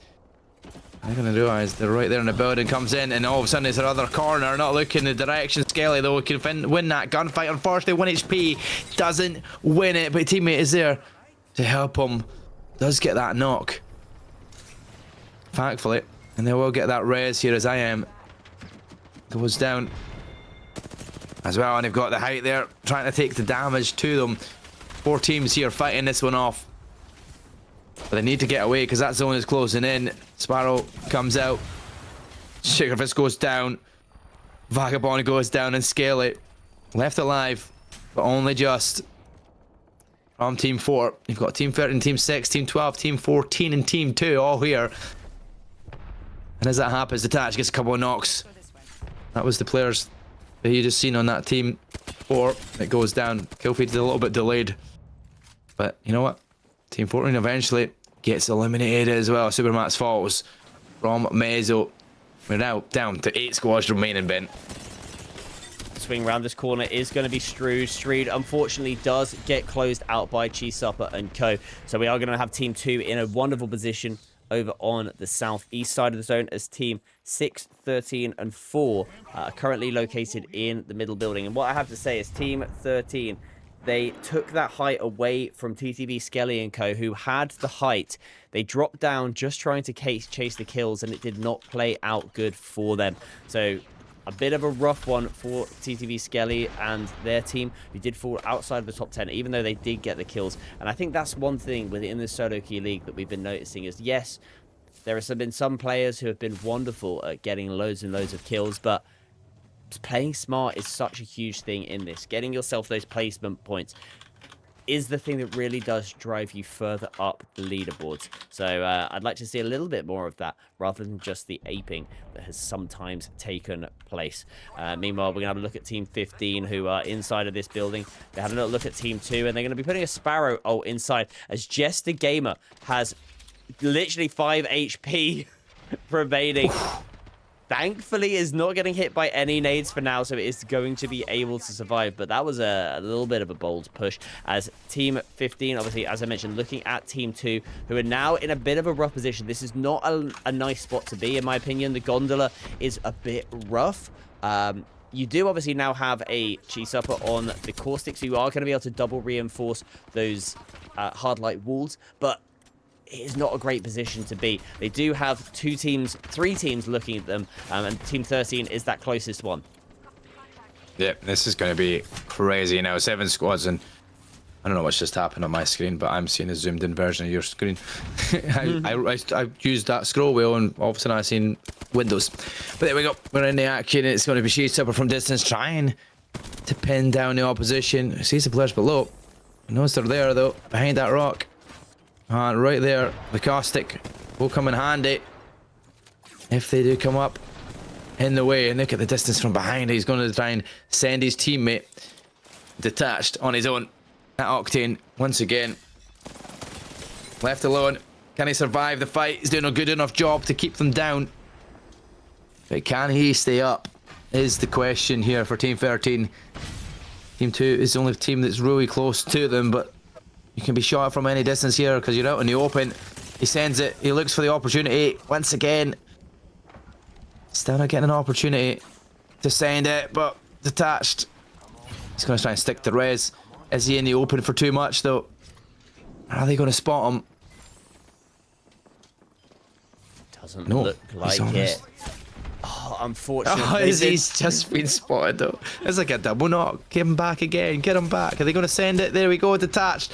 Surely goes down. Doesn't know where the shots are coming from. It's behind him, unfortunately. Going to have to use the wall, but will eventually falls. Ends up make sure detached. Doesn't live for another res. And now you're down to 4 squads remaining. Team 2, Team 1, Team 3 and 15. And Team 15, bow check in hand. Jester Gaming isn't playing around here. No jokes aside, trying to get the finish off. Does get the knock onto compared Koala. Now for the fight around his teammate falls. Now look to finish off the squad that's close by. Gonna make sure he finishes off the kills though, because that might come in handy, but he's in the open and he will fall. All down to Shion, looking for that res. Look at that Jester, keeping support, but here it comes, the bang. Coming in. Shion down. Team 15 eliminated. 3 squads remain. Team 2 are one of those teams, and they've done such a good job holding this zone. Just beneath them, they do have the solo of the Kraber, and it's now an infinite ammo Kraber as well. So, Xeon, try and do what you can, my friend. No scope for the win, baby. Let's go. You never know. Wait till everybody else fights and just the collat no scope. That would be something else from Xeon. Keep an eye on it, but look at that damage being done. Knows they're there. Surely. Eventually gets picked off, but it's shots across from the island, from Team 1 to the building of Team 2. By the way, I don't know who you'd fancy chances wise, because I don't even know what way it's going. It's pulling towards the towards the island, so island team in the better situation here. They are indeed. Zenzo Royal Panda and the 2-in-1 air fryer toaster. They are now being swung, however, and it does look like that is potentially by Meso. So Meso has tried to make a little portal play. There's also a trident here that they are able to play around, and some lovely shots coming down, taking down the Panda. Meso falls though as the reaction to it. Isaac He's going to fall as well unless he survives that fight. He doesn't. Cheese Supper's on you. There is actually There's still a chance. There's a chance of the solo. The solo might end up taking this one away. They can see Cheese Supper, who's swinging on round. They are going to have to pop their last battery, however, as Team 2 are going to get a revive, as is Team number 1. Oh, We might actually end up with Team 1, Team 2, Team 3 in their order of placement at this moment in time. Which would be pretty nuts to see, as Team 3 are going to have to make their way in. We'll stay on board to see what the solo can do. Is going to swing on over, try to hit the no-scope with the Kraber. It might well still happen, as you have got some fighting going on, as Team 1 have now taken the height away, and Cheese Supper takes a huge amount of damage. Teammate. Team 2. Fighting Weakened. along. And Zenzo drops down. Zenzo drops down from the height. They swing round with that hemlock, and it does look like Team 2 are potentially going to be going out. But Team 3 is still alive. Unfortunately, does fall. Team 2 down to just one player. G-Sop is doing a great job. Gets a knock with the melee, but unfortunately for them, it is not quite enough. Team 1 are your champions, and that is a Team 1 first place, a Team 2 second place, and a Team 3 third place. Written in the stars, written in the lobby before it began. Zenzo with 9 kills to top the leaderboard there. And Cheese Supper in second with 8 kills there as well. So fantastic scores nonetheless for both sides. But Zenzo, he's going to come out on top. Unfortunately, Xeon couldn't find a kill with that Kraber in the end, even to just give him a few extra scores on the bot door. And coulda soloed it himself against the 6. But everybody got the resets, and there was no reset opportunity for him. He just had to hope for the best, that they all fell and he could just take the opportunity, but that did not come. Another thing I'm going to let you all know, ladies and gentlemen, we have got it all fixed on the back end, which means we have legend bans working. We have auto picks for into your lobby, so into your teams. You don't have to do it yourself. It's going to automatically do it once again. So thankfully, we'll get to see what's going to happen with this legend bans, because it's our first game with it. We'll get to see how that works. So there is another game currently happening at this moment in time. The likes of Decaf, D-Cross, we've seen those, but Jamstein are currently playing right now. That's the first game that had the legend bans. The legends that are banned, Caustic and Maggie. Interesting. No altar ban. Not an altar ban. So maybe people are like, you know what, I like my altar, so I don't want that banned because that's a comfort pick for me. But they're like, very fair. you know what, Stinky Gas Man and Lady who puts fire through walls, those are the things that annoy me. And so that's what they're putting away. So interesting to see that those are the first legends that did get banned. We are, though, going to have a quick look just to see what the overall standings are currently looking like with that. Wow. Zenzo has pushed their way up into the top place, as has Cheese Supper with 2 really good showings on the kill front. Lotus Nesu is playing at this moment in time, so I'm sure that we will see them jump their way up with another good performance. Actually, just have a quick look and see how they are doing at this moment in time. I can tell you just from the back end. Can we see how they're doing? Looks like they are still alive at the moment, so we might well see Lotus Nessie push their way a little bit further up. We'll have to wait and see, as it does look like we are going to instantly go into, well, we're going to go into another game very soon, which is wonderful to see.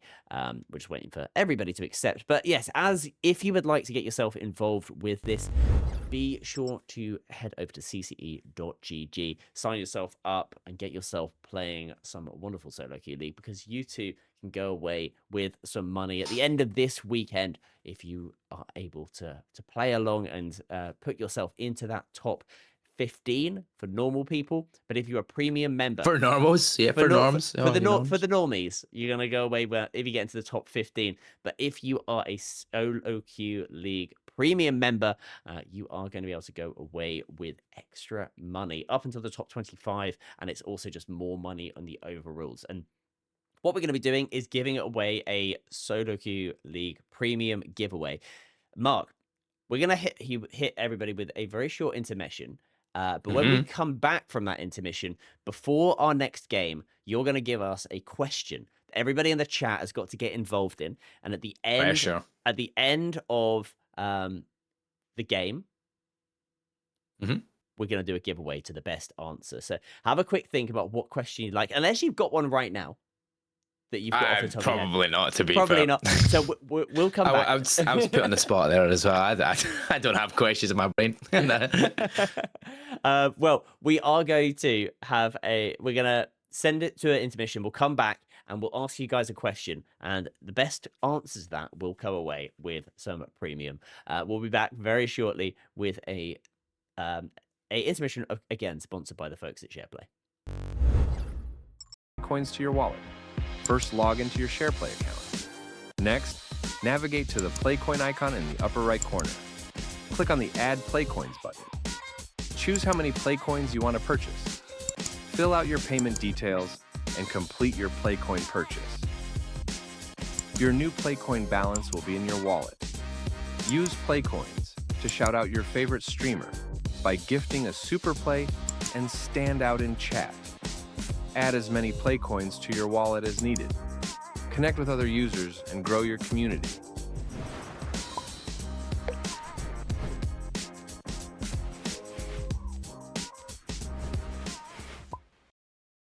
Shareplay. How to add Playcoins to your wallet. First, log into your Shareplay account. Next, navigate to the Playcoin icon in the upper right corner. Click on the Add Playcoins button. Choose how many Playcoins you want to purchase. Fill out your payment details and complete your Playcoin purchase. Your new Playcoin balance will be in your wallet. Use Playcoins to shout out your favorite streamer by gifting a super play and stand out in chat. Add as many Playcoins to your wallet as needed. Connect with other users and grow your community.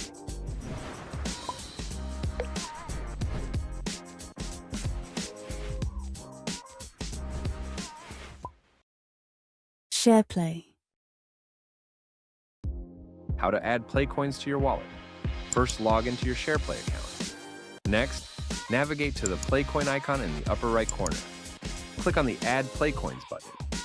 Choose how many Playcoins you want to purchase. Fill out your payment details and complete your Playcoin purchase. Your new Playcoin balance will be in your wallet. Use Playcoins to shout out your favorite streamer by gifting a super play and stand out in chat. Add as many Playcoins to your wallet as needed. Connect with other users and grow your community.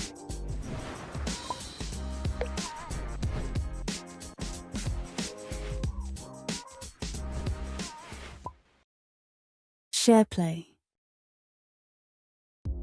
How to add Playcoins to your wallet. First, log into your Shareplay account. Next, navigate to the Playcoin icon in the upper right corner. Click on the Add Playcoins button. Choose how many Playcoins you want to purchase. Fill out your payment details and complete your Playcoin purchase. Your new Playcoin balance will be in your wallet. Use Playcoins to shout out your favorite streamer by gifting a super play and stand out in chat. Add as many Playcoins to your wallet as needed. Connect with other users and grow your community.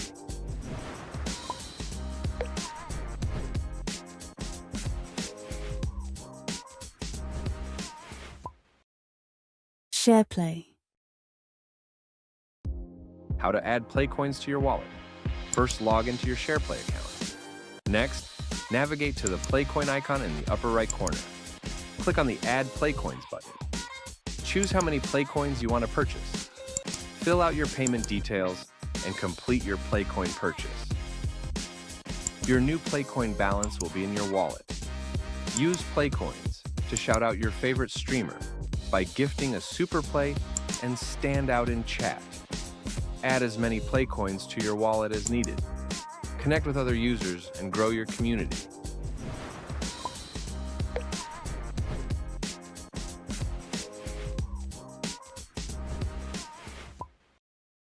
Shareplay. How to add Playcoins to your wallet. First, Hello. We are back, and as you can hear very briefly there from the background, we are going to be going straight into our next game, which is over on eDistrict, and very exciting. We are going to be having our first legend bans in this game, and so my question relates to those legend bans. In this next game, we're going to be having Caustic and Octane banned. But I would like to know in the chat, what legend would you like to have banned or deleted from the game forever, and why is it? Is it maybe just the most annoying game, the most annoying character to fight against, maybe the most useless legend? I'd like to know which character you want banned and why. Let us know in the chat, and we will be giving away some premium giveaway winner at the end of this game. But we are going to go straight into our next game, which is over on E-District. Yep, E-District once again. I can't wait for this one once again. But guess what? It's going to be my favourite place of the northeast of the map. I got that right this time.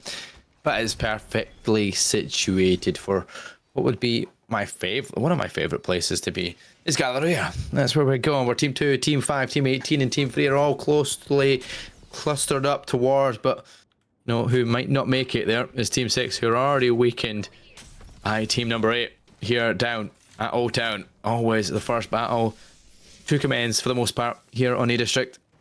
And looking like that could be the case once again. It's a very aggressive Zenzo, who is top of that leaderboard, wants more kills, wants more prizes, wants to get to the top of that leaderboard for the end of this, but does take down one, almost weakened by the teammates that he has knocked out. And Chubbs surely doesn't want to stay in the open for too long there. Seela starts to sing as well. This is getting interesting already in Old Town. It certainly is. Bambi is going to hit some shields. Waiting to see whether they are going to push up, as an evac tower does come out from this team, and they are instantly hitting it as well. So somehow they've managed to actually get this off, and Bambi is not quite hitting as well as they would have liked, but there we go. Bambi taking them out the air. Unfortunately, Jesus. For Ichigeki does get taken out, as the remaining teammate Meso does get away for now. Unfortunately, they are being chased by a Valkyrie, who might well get the scans on, as we're going to have a look and see what other fights are happening. Team 14 seems to be in an engagement right now. Yeah, that was some fantastic shots. Matt Grew now left alive, though, as the only member of Team 14. Does he stick the res? Does he brave it? Or does he just use that shield? Well, he goes for the res. His teammate looking to try and come up as well. As you can see, to the right of the screen, Team 6 does get eliminated there in the end. And there'll be sentinel shots there. Mezu falls and down and out. Fortunately, not to fight another match later on. But Skelly, he's getting more kills again. You can see the knocks. Team 18 go down as well. Wherever Skelly is always a difficult task to deal with. His movement, his skill, his level surpasses so many in the lobby multiple times. I assume It's team number 11. Yeah, Team 11. Team 11 are the ones currently looking at Team 2, but I'm going to hit an evac tower again. Once again, we might see somebody get knocked off an evac tower. Doesn't look like it for now, as Cheese Supper, Horizon Lift, and Bilbert are going to be making their way up towards the zone. And Cheese Supper, for the first time, is having to play a different legend. An absolute legend of caustic gameplay throughout the solo queue league, but Cheese Supper is now on the Catalyst, and they're going to make their way up to zone, playing zone once again. It's what Cheese Supper does really well. Meanwhile, we'll jump back down to see how Team 14 is doing after their reset against Team 10. And it looks like fighting is continuing for now. Yep, just different buildings, different positions, but Team 10 are spread out between 3 different buildings. Team 14 all stuck into one, and that position could be devastating for them if they all do get knocked individually if you're Team 10, but they seem to be getting together, 2 and 1. And the other blind guy, well, he's able to spot his opposition, but unfortunately it does take a bit of damage once again. Has to think about that. Well, at least putting the shield at some point, but now still flesh wounds. He's a Newcastle, but he can't go down first. Surely not wanting to go down first as well. So we'll get back into safety of the building. Elsewhere though, Team 9 and Team 12 down below. They're in the same building. They're fighting it out. Strud's down. Papercade is down. It's all down to Untamed Dragon. I assume you wanted to spell tamed, but missed the T and hit the S. And if you're hitting the W, you don't want to be hitting the S because you go backwards and unfortunately out of the lobby. Team 12 are done and eliminated Team 9. Get the finishing kills. And now inside the zone, they're going to have to start making a move soon enough, but they've got the loot and they can make their way forward. I'm jumping straight over. Thank you for zooming out there, Mark. Perfect, because we've gone straight over to Team 3, who are in an engagement. There is a team right in that building, and they are going to be getting shot at. It's going to be Skelly who does fall first. Team 3 down to 2, and they've got Team 15 inside of the building. They've also got Team 16 now pushing up straight behind them as well. So this is a rough position to be for Team number 3, who are now going to be rotating into this building. And they've got a Maggie who is going up against them. I wouldn't be surprised if we see some big drills coming out momentarily. Yeah, you see that 16 on the flank, catching very off guard. Did get a couple of good knocks, but now on the same building to fight with each other. Team 5 drop back a little bit. Team 15 are staying across in that building. This could be interesting if Team 3 and Team 16 eventually get into that fight with each other. But it's situation as it is, they're deciding to pull each other away, and 16 get out of harm's way. They're going to take that altar out of there and out of that building to their own safety. But you know what? It's unfortunate because it's straight into a team. Team 16 have lost to team number 8. That is unfortunate. There's only one member left now, and that's Izzy. He's like, nope, I'm not taking that. I'm going to get to this guy. I'm going to get to safety because that was the worst altar ever we can ever imagine anyway, right in front of a team to instantly get shut down. Still have 15 squads remaining, no bent. And now we have Team 14 and Team 7 down on Neon Square. It does look like we are getting Imperial Rose, who's hit the altar portal to try and drag the teammates back. Currently, nobody seems to be following them, as they're also going to be able to stick the pull on to Destinia as well. Good job is that they have got the Newcastle back onto the feet, and the Newcastle's going to be able to drag Destiny back on to their own feet, as Team 14 are now going to be backing on away. Team 13, meanwhile, currently the most southerly team, are in a little bit of a poked engagement up against Team 9, who are going to be backing themselves away. But they have got a charged up Sentinel and a longbow currently in the hands of Team 13 looking at them. Thankfully, they've got themselves around that corner. So for now, we look and see what this zone is doing. It's heading up towards the Electro Dam Galleria area that Mark loves so much.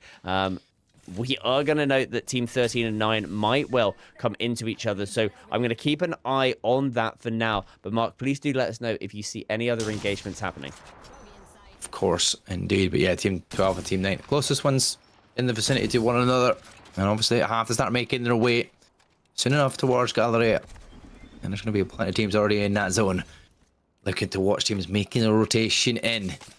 Team 2, Team 8, Team 11, Team 5 are already in the new zone. That's even the further one onto that as well. So they're already situated in a position that they can stay alive. But Team 2 and Team 5, they're starting to take shots at one another.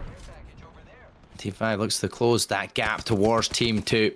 So they're getting shots across that open space.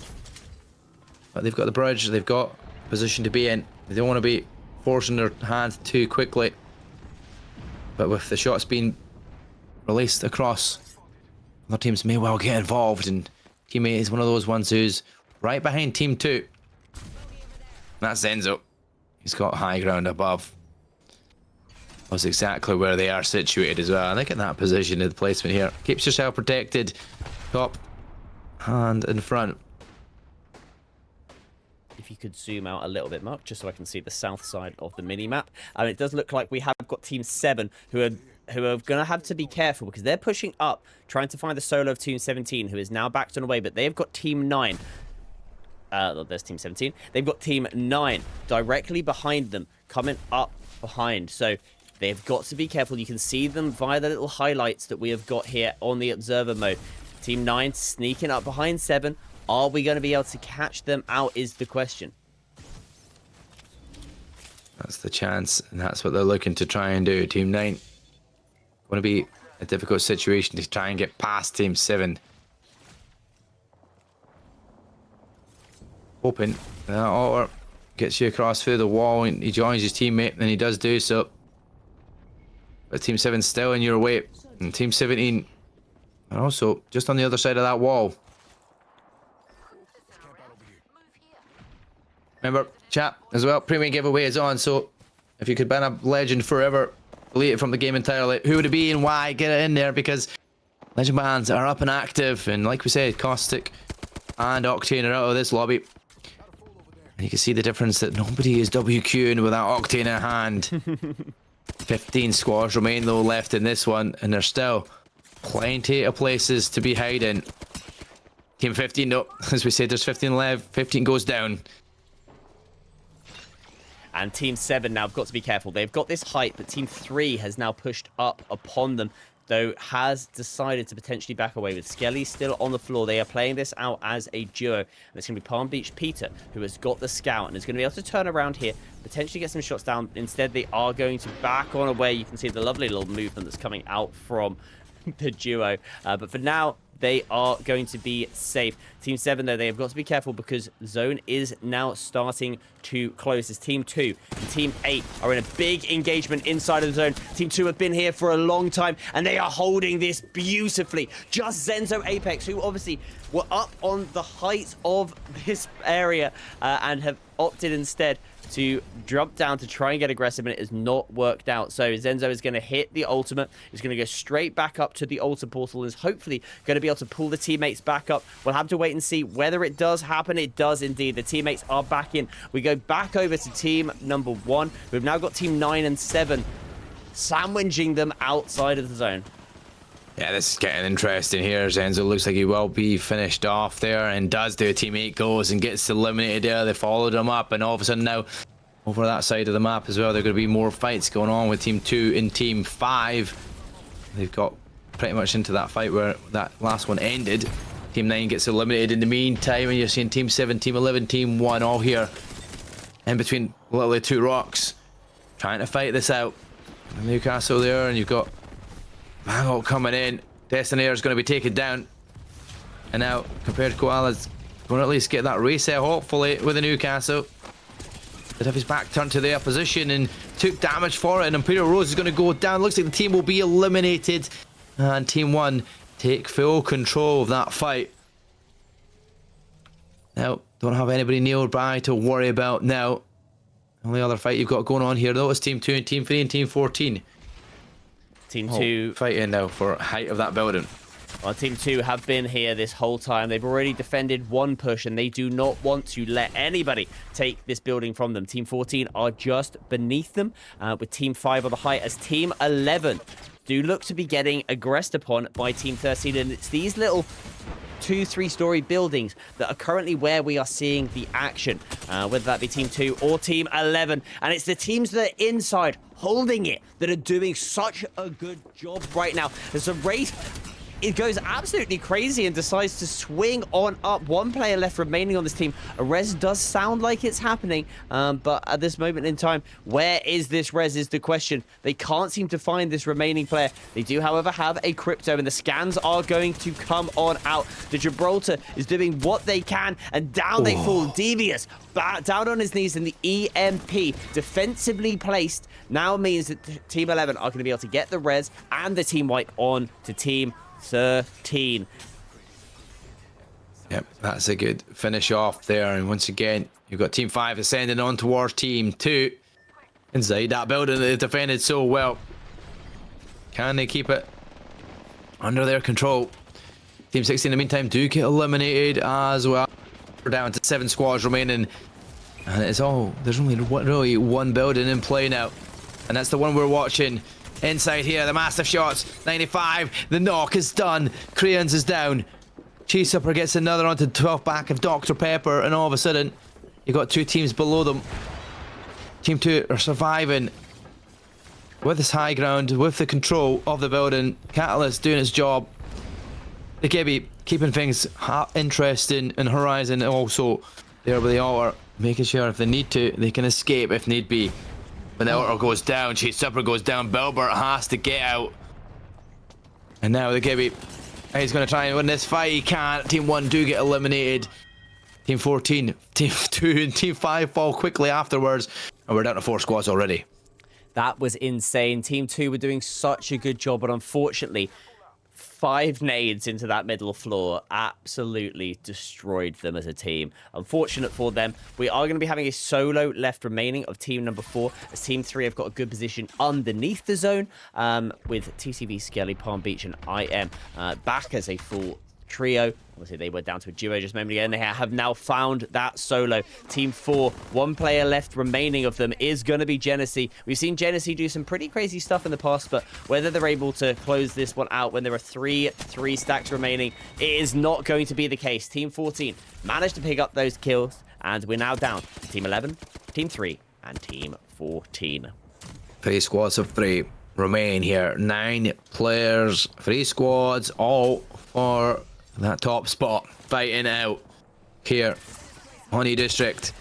Across the bridge, the shots are good here. G7 Scout, you know what it has to do from distance. Now, close the gap here if you're Skelly. He's been very good at that recently, but unfortunately, he's getting himself caught out below. His teammate above does fall, and they're going to get under the bridge, but the chase is on. And you can see the ping is out. Can they get the fight? Has to reload here, Skelly, but behind the shield wall. He peeks. He's got down to 1 HP. He's going to have another fight to deal with, but unfortunately, Skelly's on his own. He gets 1 knocked, but he's not going to get the other. Surely not. Skelly, he's getting aggressive. He's looking for more. He gets another knock, but that's not going to be enough. But that'll get KP. Team 14 come out on top. What an ender from Skelly. Once again, he's trying to do it all himself. He's trying to get the shots off. He's trying to stay alive for as long as possible. But he gets bested for 3rd spot. In the end, Magic Great, the Gazers, and the Blind Guy come out on top in 1st place here. 8 kills, 4 and 1 respectively. Good game, all in all, for them. Not as high many kills this time around across the lobby, but a lot of zeros as well. Detach getting 5, Genesee getting 5, and the other big hitters in the lobby, but very minimalistic in terms of kills for the scores at least. So that's going to be interesting to see how that kind of fares after that matchup for the overall leaderboards. Definitely an interesting, like, to not see that many kills, strangely enough, compared to what we have seen resets and such like. A little bit spread out across some of the different players, and that's wonderful to see. I think, yeah, big shout out there, TCV Skelly doing a good job of trying to almost clutch up, but realistically, Team 14 had the best positioning after cleaning up Team 2 and the likes from that little 3-story building. They were able to just wait until that fight happened on the bridge, come over and clean it up. Big shout out to the players, and we're gonna have a quick look and see how the overall leaderboards are currently standing. I'm looking at the top there now. Hirono Euro takes the top spot for now. 15 kills, 4 assists, 350 points.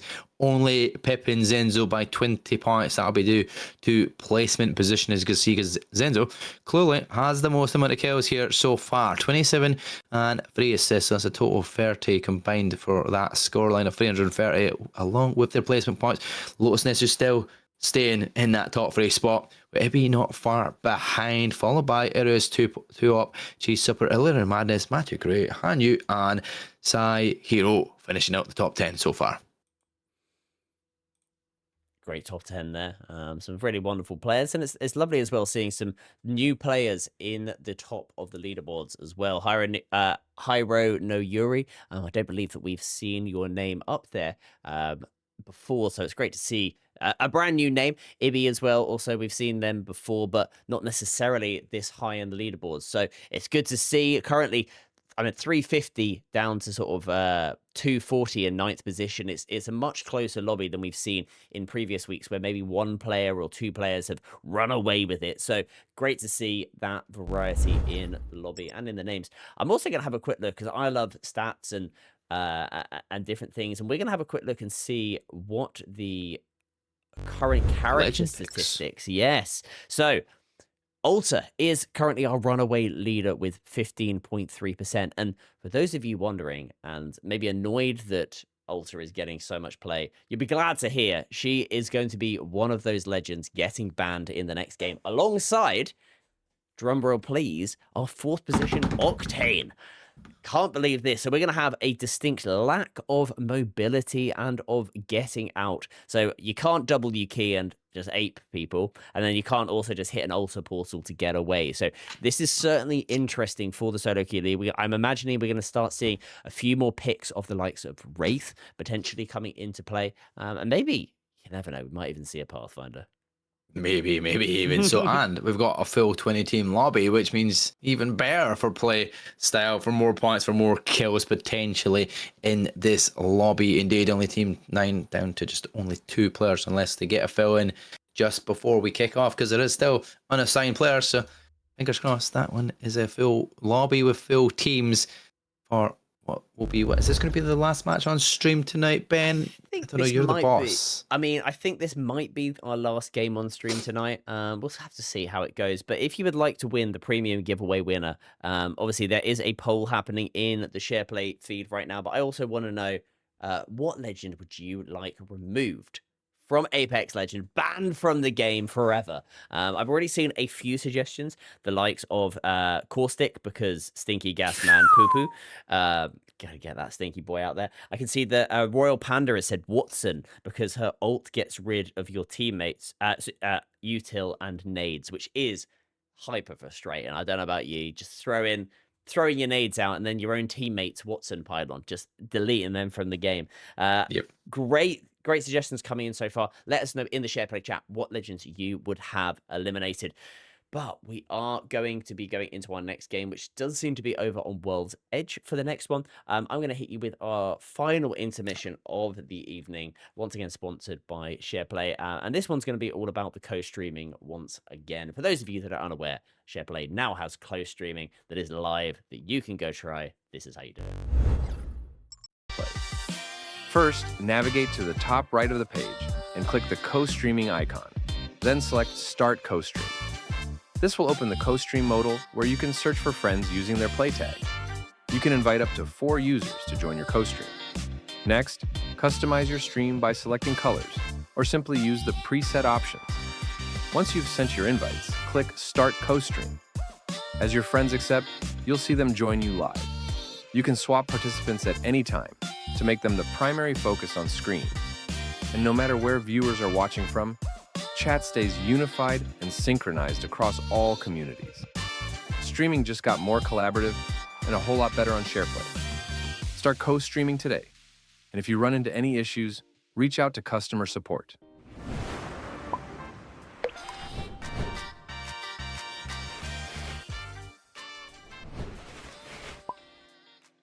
Shareplay. How to start co-streaming on Shareplay. First, navigate to the top right of the page and click the co-streaming icon. Then select Start Co-Stream. This will open the co-stream modal where you can search for friends using their play tag.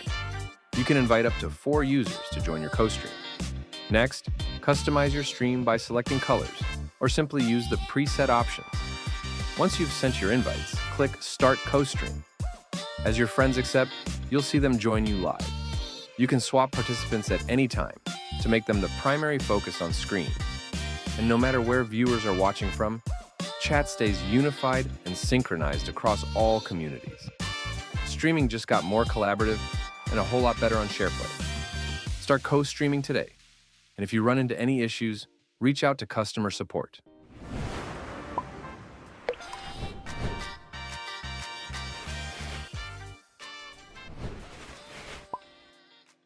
Shareplay. How to start co-streaming on Shareplay. First, navigate to the top right of the page and click the co-streaming icon. Then select Start Co-Stream. This will open the co-stream. Welcome back, everyone. We're getting ourselves set. And remember, we already asked you what bans of Legends would you ban if you could potentially ban it forever and never see it again in Apex Legends. Ben, since you asked the question, I'm going to ask you, what would yours pick and why? So there are some annoying legends out there. The likes of Caustic is certainly an annoying character, but there's an element of sort of skill, and I think the team cohesion that you can play with, like a Caustic or a Maggie in particular. I think they're great legends, even if they are annoying to fight against. But for me, I think if I'm going to remove a legend, it's going to be one that's not annoying. It's just going to be rubbish. And I am straight on board with the short-lived, saying I'd ban Ballistic because his horrible pick rate and just not being fun. And I have to say, I think I have to agree with you. Ballistic is probably my legend I'd ban. Or just remove from the game. That or maybe Vantage, because I also am just not a fan of Vantage, if I'm being completely honest. But what about yourself, Mark? Who would you ban from the game? Well, this might be a shock to some, and also maybe not agreed with upon a lot of people, because we do see it a lot in ALGS, but for a reason. I'd say Crypto, and the only reason I'd say that is because I am fed up of seeing people have to be playing passively with a Crypto and using that as their opening. Because, yeah, it is a great play for Legend for what it can do. You can get yourself hidden, you can stay away, you can collect banners, you can reset. It's all great and all that.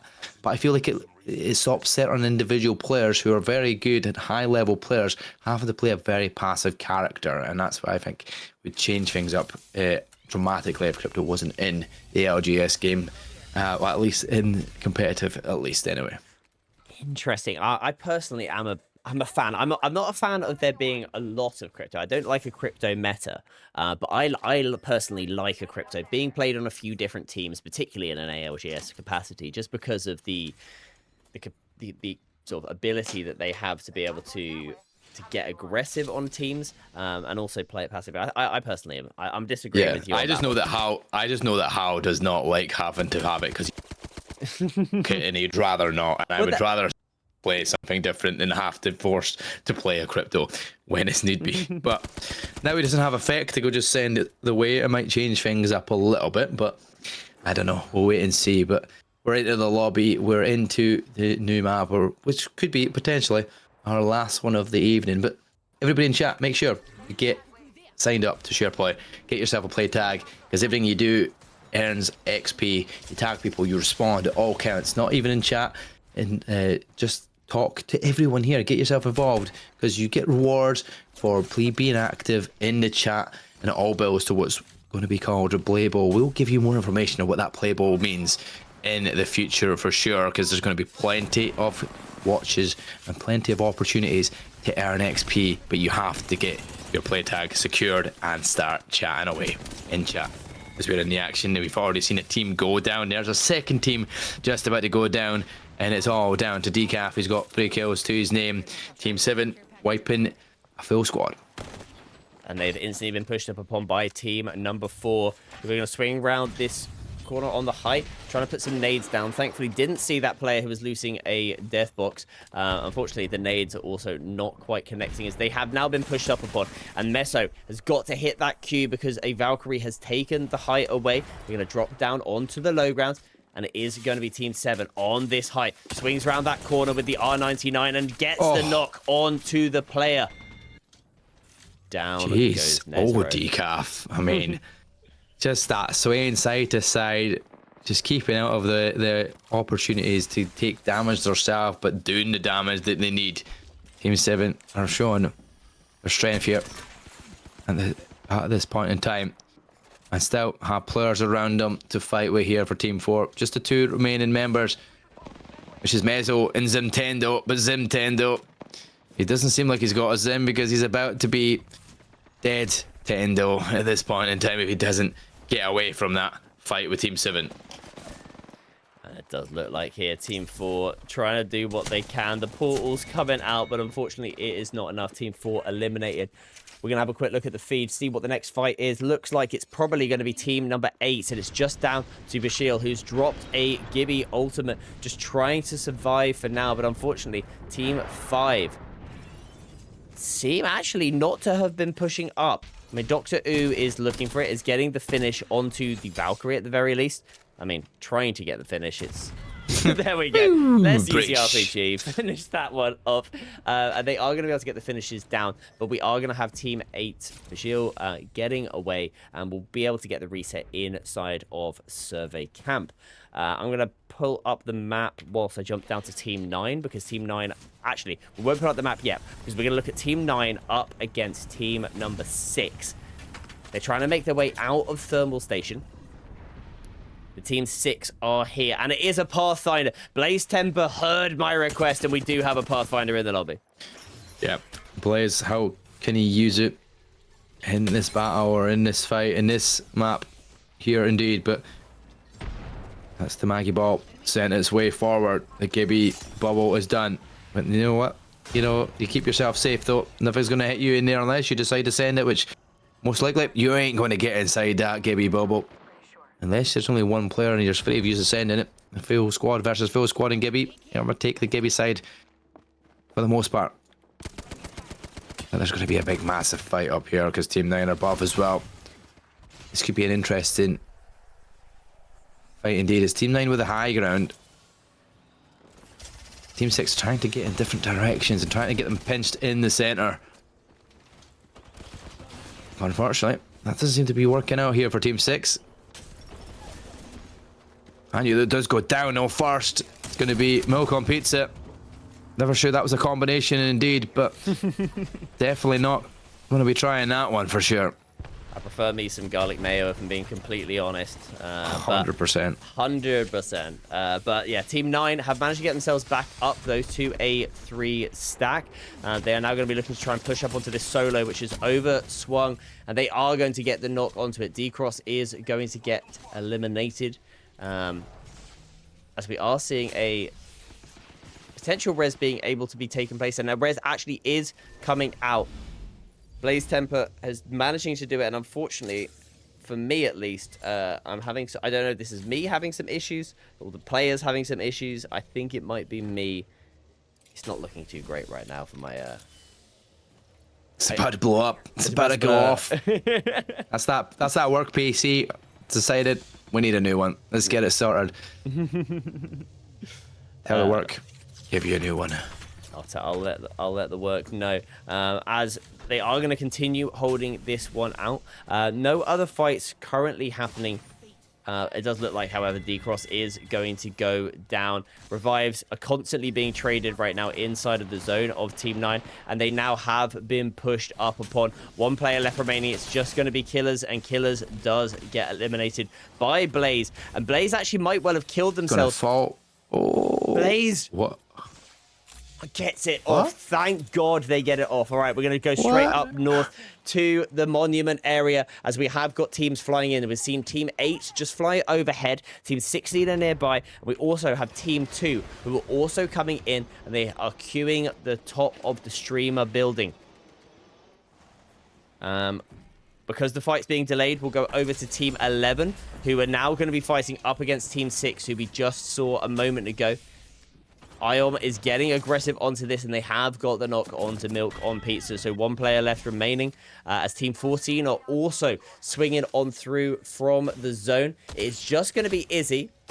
The teammates are back on the other side. So that is all she wrote for now, as we are going to have a quick look at team number 8, who are moving up above Team 2, who are just below them. Yeah, flew over the top. Did they spot them on the passing? Looks like they did. They know there's somebody close by at least. And now heading back towards the Valkyrie, getting upwards, sending himself the missiles. And now looking for the rest of the players because he's only spotted that one team. And there you go. They're pushing up the Valks, coming close. But look at that. The head is the only part that... And that is going to deal in tons of damage here. The advantage gets you marked.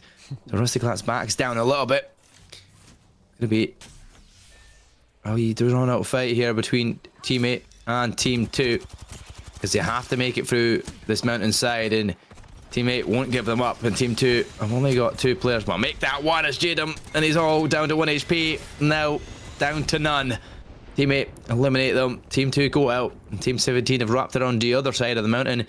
As you see, down to the south side, you've got 14, Team 19, Team 5, and Team 6 all trying to get into Lava Siphon. All being watched over each other. And it's going to be Case in Effect is down first off here in this battle. Izzy's doing a good job. Just trying to make their way over, and they are going to be able to get the res, I believe. It's whether Team 19 decides to push off on this. I'd say that's probably not a great shout. They've got a decent spot within the zone right now. And obviously Palm Beach Pizza playing on that Valkyrie means that they are going to be able to Valk ult their way into zone. They'll get the finish, I'm sure, onto this player in just a second. As there they go. That player, shield has gone down. They will surely fall in just a second. But we do have Izzy and Co. And Kaizen even just down beneath. The Maggie drills are coming out, and they're getting some nice ticks, but nothing quite for now, as somehow Penguin still hasn't fought them. Yeah, Penguin's still alive. It's, well, to an extent, at least still up. Right. Could be res. But safety, well, not anymore. Take that back. On Plat is like, nope, get the charge rifle, finish them off.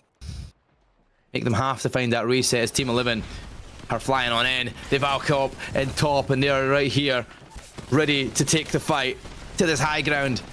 Jams team, brave as ever. Look at that Thermite over the top as well, using the horizon to stay above the fight. And now force them off. Team 19, they get eliminated in the meantime. And Team 14, they get themselves out of there. They do indeed, and they have just flown over the top of Team 20, who have been getting aggressive onto Team 5, and with shots like that, you can see why they have got aggressive. Beautifully done there by Horizon FT. Is now going to potentially drop on down, as it is going to be that Wraith Q. The portal is coming out, and they're playing around that Wraith ultimate, but unfortunately, Hybro is going to go down. Oh, look at where he's landed. Oh. That's so unfortunate. Doctor, ooh, what can you do? Nothing is the answer to that. You're shut down, finished off by Horizon FT. Team 20, they're going to have to try and get out there as well now, because Skelly has got himself weakened. Ebby's down, and Horizon, once again, queuing his way out there. As far away as possible. We got down to 8 squads remaining. Decaf, still your kill leader here with 5. Ebby takes that, but look at that. It's going to be the zone right on their back. They'll be able to get back in, but Ebby might well take damage in this crawl state. As will Skelly, potentially, but could pop that med kit at least, because he's in front. But they're going to be coming up soon into the zone, into Team 17, right around this mountainside. This is going to be the hardest part for them, is the rotation round. Skelly has managed to make their way up, and Team 17 have opted to not look at this for now. They are going to be coming up behind them, though, so they have got to turn around. And actually, CP is going to go down. Good shots, though, do take down Skelly by Zera. One player left remaining is going to be Horizon, who's going to be rotating their way up through the zone. Hits the Q, and is going to be able to get inside. Drops the door, but unfortunately, there is a team right on the inside, and it's going to be Team 16. Anim, Tenmu, and Cheon inside of this building are going to be able to hold them out as Team 17 are now down to a duo. We bounce over to team number 8, who are on this bridge, and they have got knocks on to Team 10. Yeah, Team 10 down to just Cheon. Once again, we've seen this before. We've seen it happen. This time, doesn't have that Kraber in hand. A Hemlock and an Elstar and a Dream to stay alive again for longer. We're into the top 7. Can he stay alive long enough to get anywhere near that top 3 once again, as he had done before? Team 7 down south are fighting off against Team 1 and might well finish him off here. Dgaf finishes off. We do, and that means Team 10 get eliminated in the meantime. Hyde left on his own at this point in time. Apologies there. I tried to jump onto Team 7, hit Team 17 instead. But I did get a nice Kraber shot, though, on stream, so we can't be too mad about that. Never be mad about a Kraber. Never be mad about a Kraber. But yes, Team 17 have managed to get CP back into the game. So for now, Solus Darky is going to bounce their way back in, and they have got a Watson to lock this one down. Watson, obviously a legend that Royal Panda once eliminated from this game because of their annoyingness of the ultimate. So we'll have to see whether Royal Panda gets proven wrong and actually shows how important they can be, especially with the zone closing towards them. We look here to show you how it is currently looking. Team 8 are on the height of the little drill tower, and Team 7 and Team 16 are now going to be having to make their way from the middle, and they're going to probably have to fight each other on this southwest side. Hemlock's been used so much throughout this evening. You can see why as well. The shots that are coming out, the use of the charge as well to get that breach charge damage done. But it has been devastating and automatic in comparison to the burst that we're used to with it. And now Decaf, can he move and glide his way to safety? Just Zone's still on his edge, but we'll just stay in it and no more. We've got 5 squads remaining.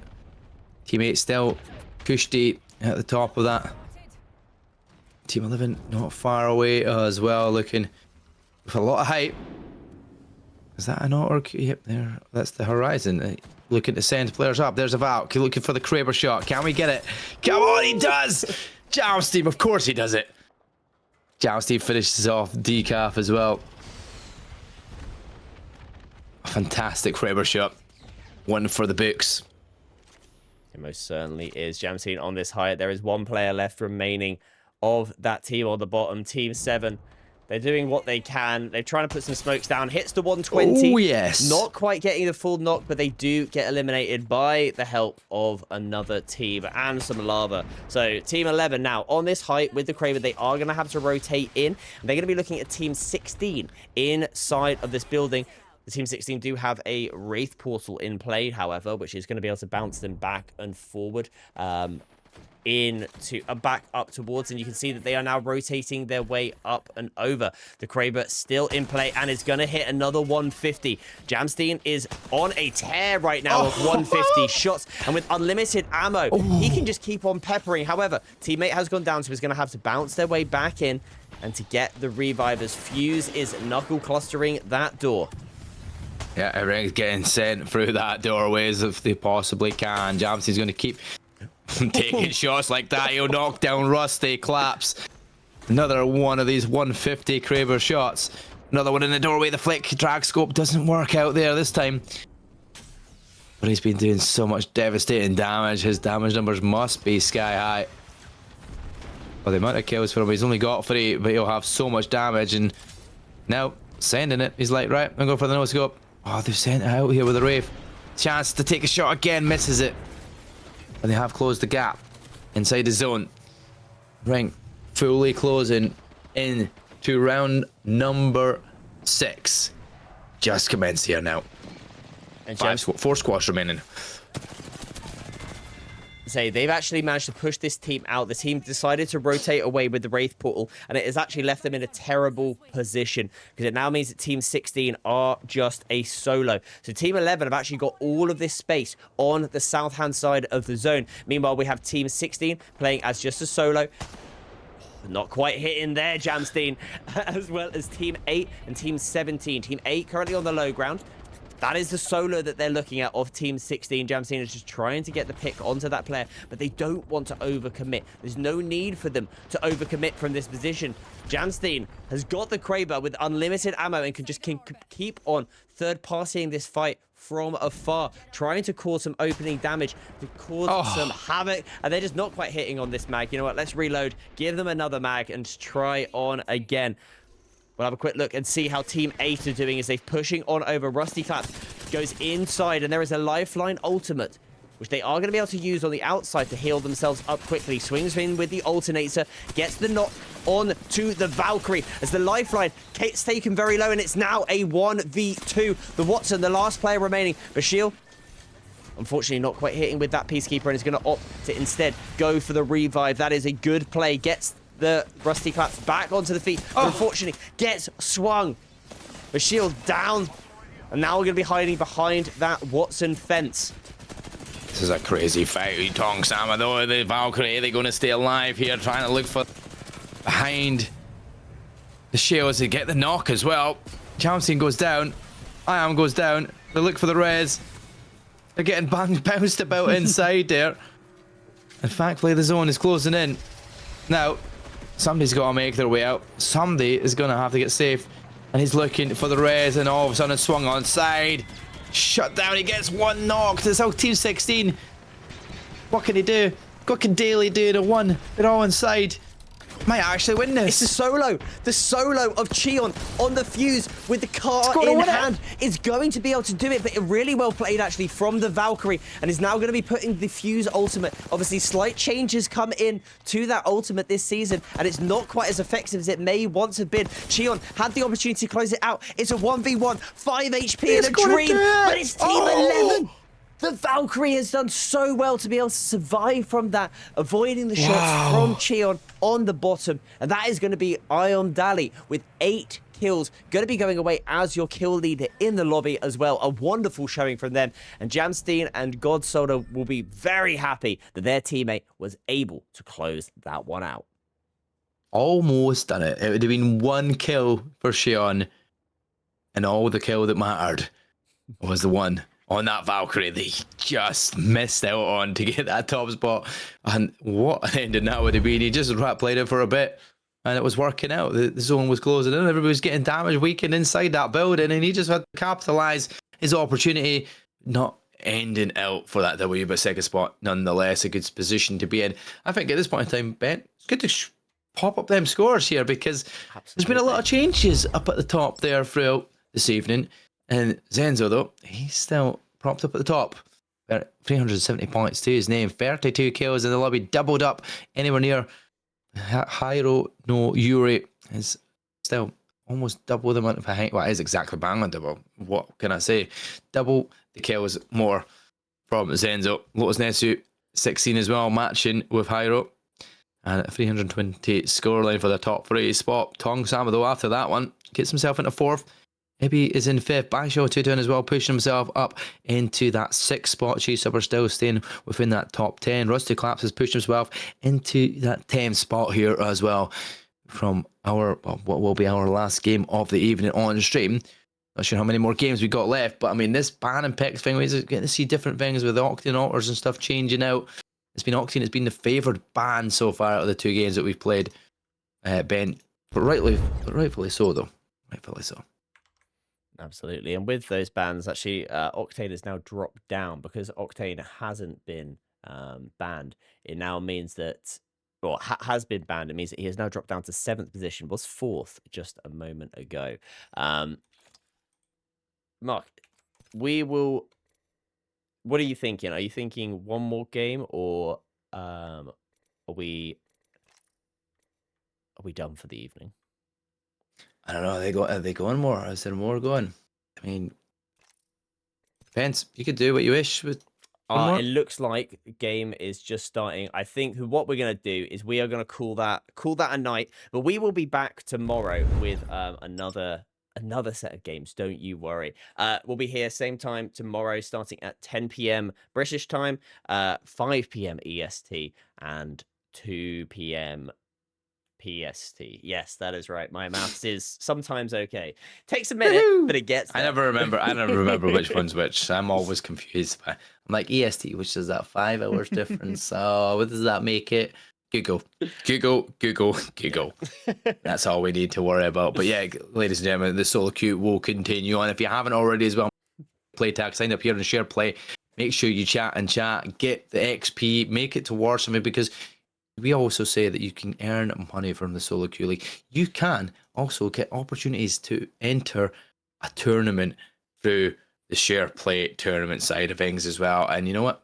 You need to get points. You need to get prizes there for that to build towards it. So the best way to do it, get in chat, start speaking away, start getting involved, start tagging, start getting your friends, sharing the stream, whatever it is you do. But get involved as much as possible. We'd love to see you here. We'd love to hear you chatting. And you know what? We'd love to see you getting involved in the games as well. So make sure you do every single one of those things, and we can potentially cast you and potentially see you at the top of that leaderboard. Absolutely. It's been wonderful to be joined by you all today. I believe that we've been looking at the chat numbers, and I think we got over 300 viewers tonight. Actually insane, considering last week we were thinking that we would only just get above maybe 100. We got to about 180 last week, and we're now up to over 300. On Shareplay, obviously also on the Purple app as well. We thank everybody for being here tonight. We will be giving a lucky viewer as well in chat some Solo Queue League Premium. A CCE will be in touch with you. And I had to say, by the way, I think that for me, I'm having to go with short-lived. Gave the better answer, but that's just purely bias in my decision. Yeah, I mean, said ballistic. Fair enough. Fair. Said it, yeah. Ballistic's not used as much, and I can understand it due to the pick rate, etc. You know who isn't picked at all very often either? Bloodhound. I mean, my boy doesn't get spoke about very often. Although we did see it in the games that we were playing earlier today before we kicked off the CCE, because Mr. Doctor E was using the Bloodhound to get 20 kills in the lobby, and he kept trying to steal yours, and you tried to steal his, and I couldn't get anybody, so I couldn't steal anybody kills or couldn't help anybody. Well, the solo queue experience in this is about getting the kills, getting the points, and getting the placement. We hope that you've enjoyed this evening's games. We'll be back again tomorrow. My name has been Ben B. I've been joined by the incredible Mark of G. Casts. It's been great to have you back on board here tonight, mate, and I hope that you're looking forward to an Easter Saturday full of Apex action.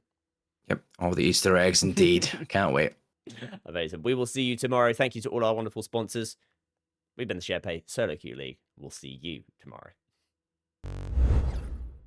Creators. On Shareplay, everyone can earn from day one, no matter your community size or your following. You can start monetizing immediately with channel subscriptions available from your very first stream. Engage your audience and watch your community grow as you earn through channel subscriptions and play coins right from the start. Stand out with custom super play animations and emotes, all powered by our AI-driven algorithm that amplifies your discoverability based on viewer engagement. The more your community engages, the more they win, earning XP points and rewards along the way. Complete milestones and progress toward becoming an official Shareplay partner.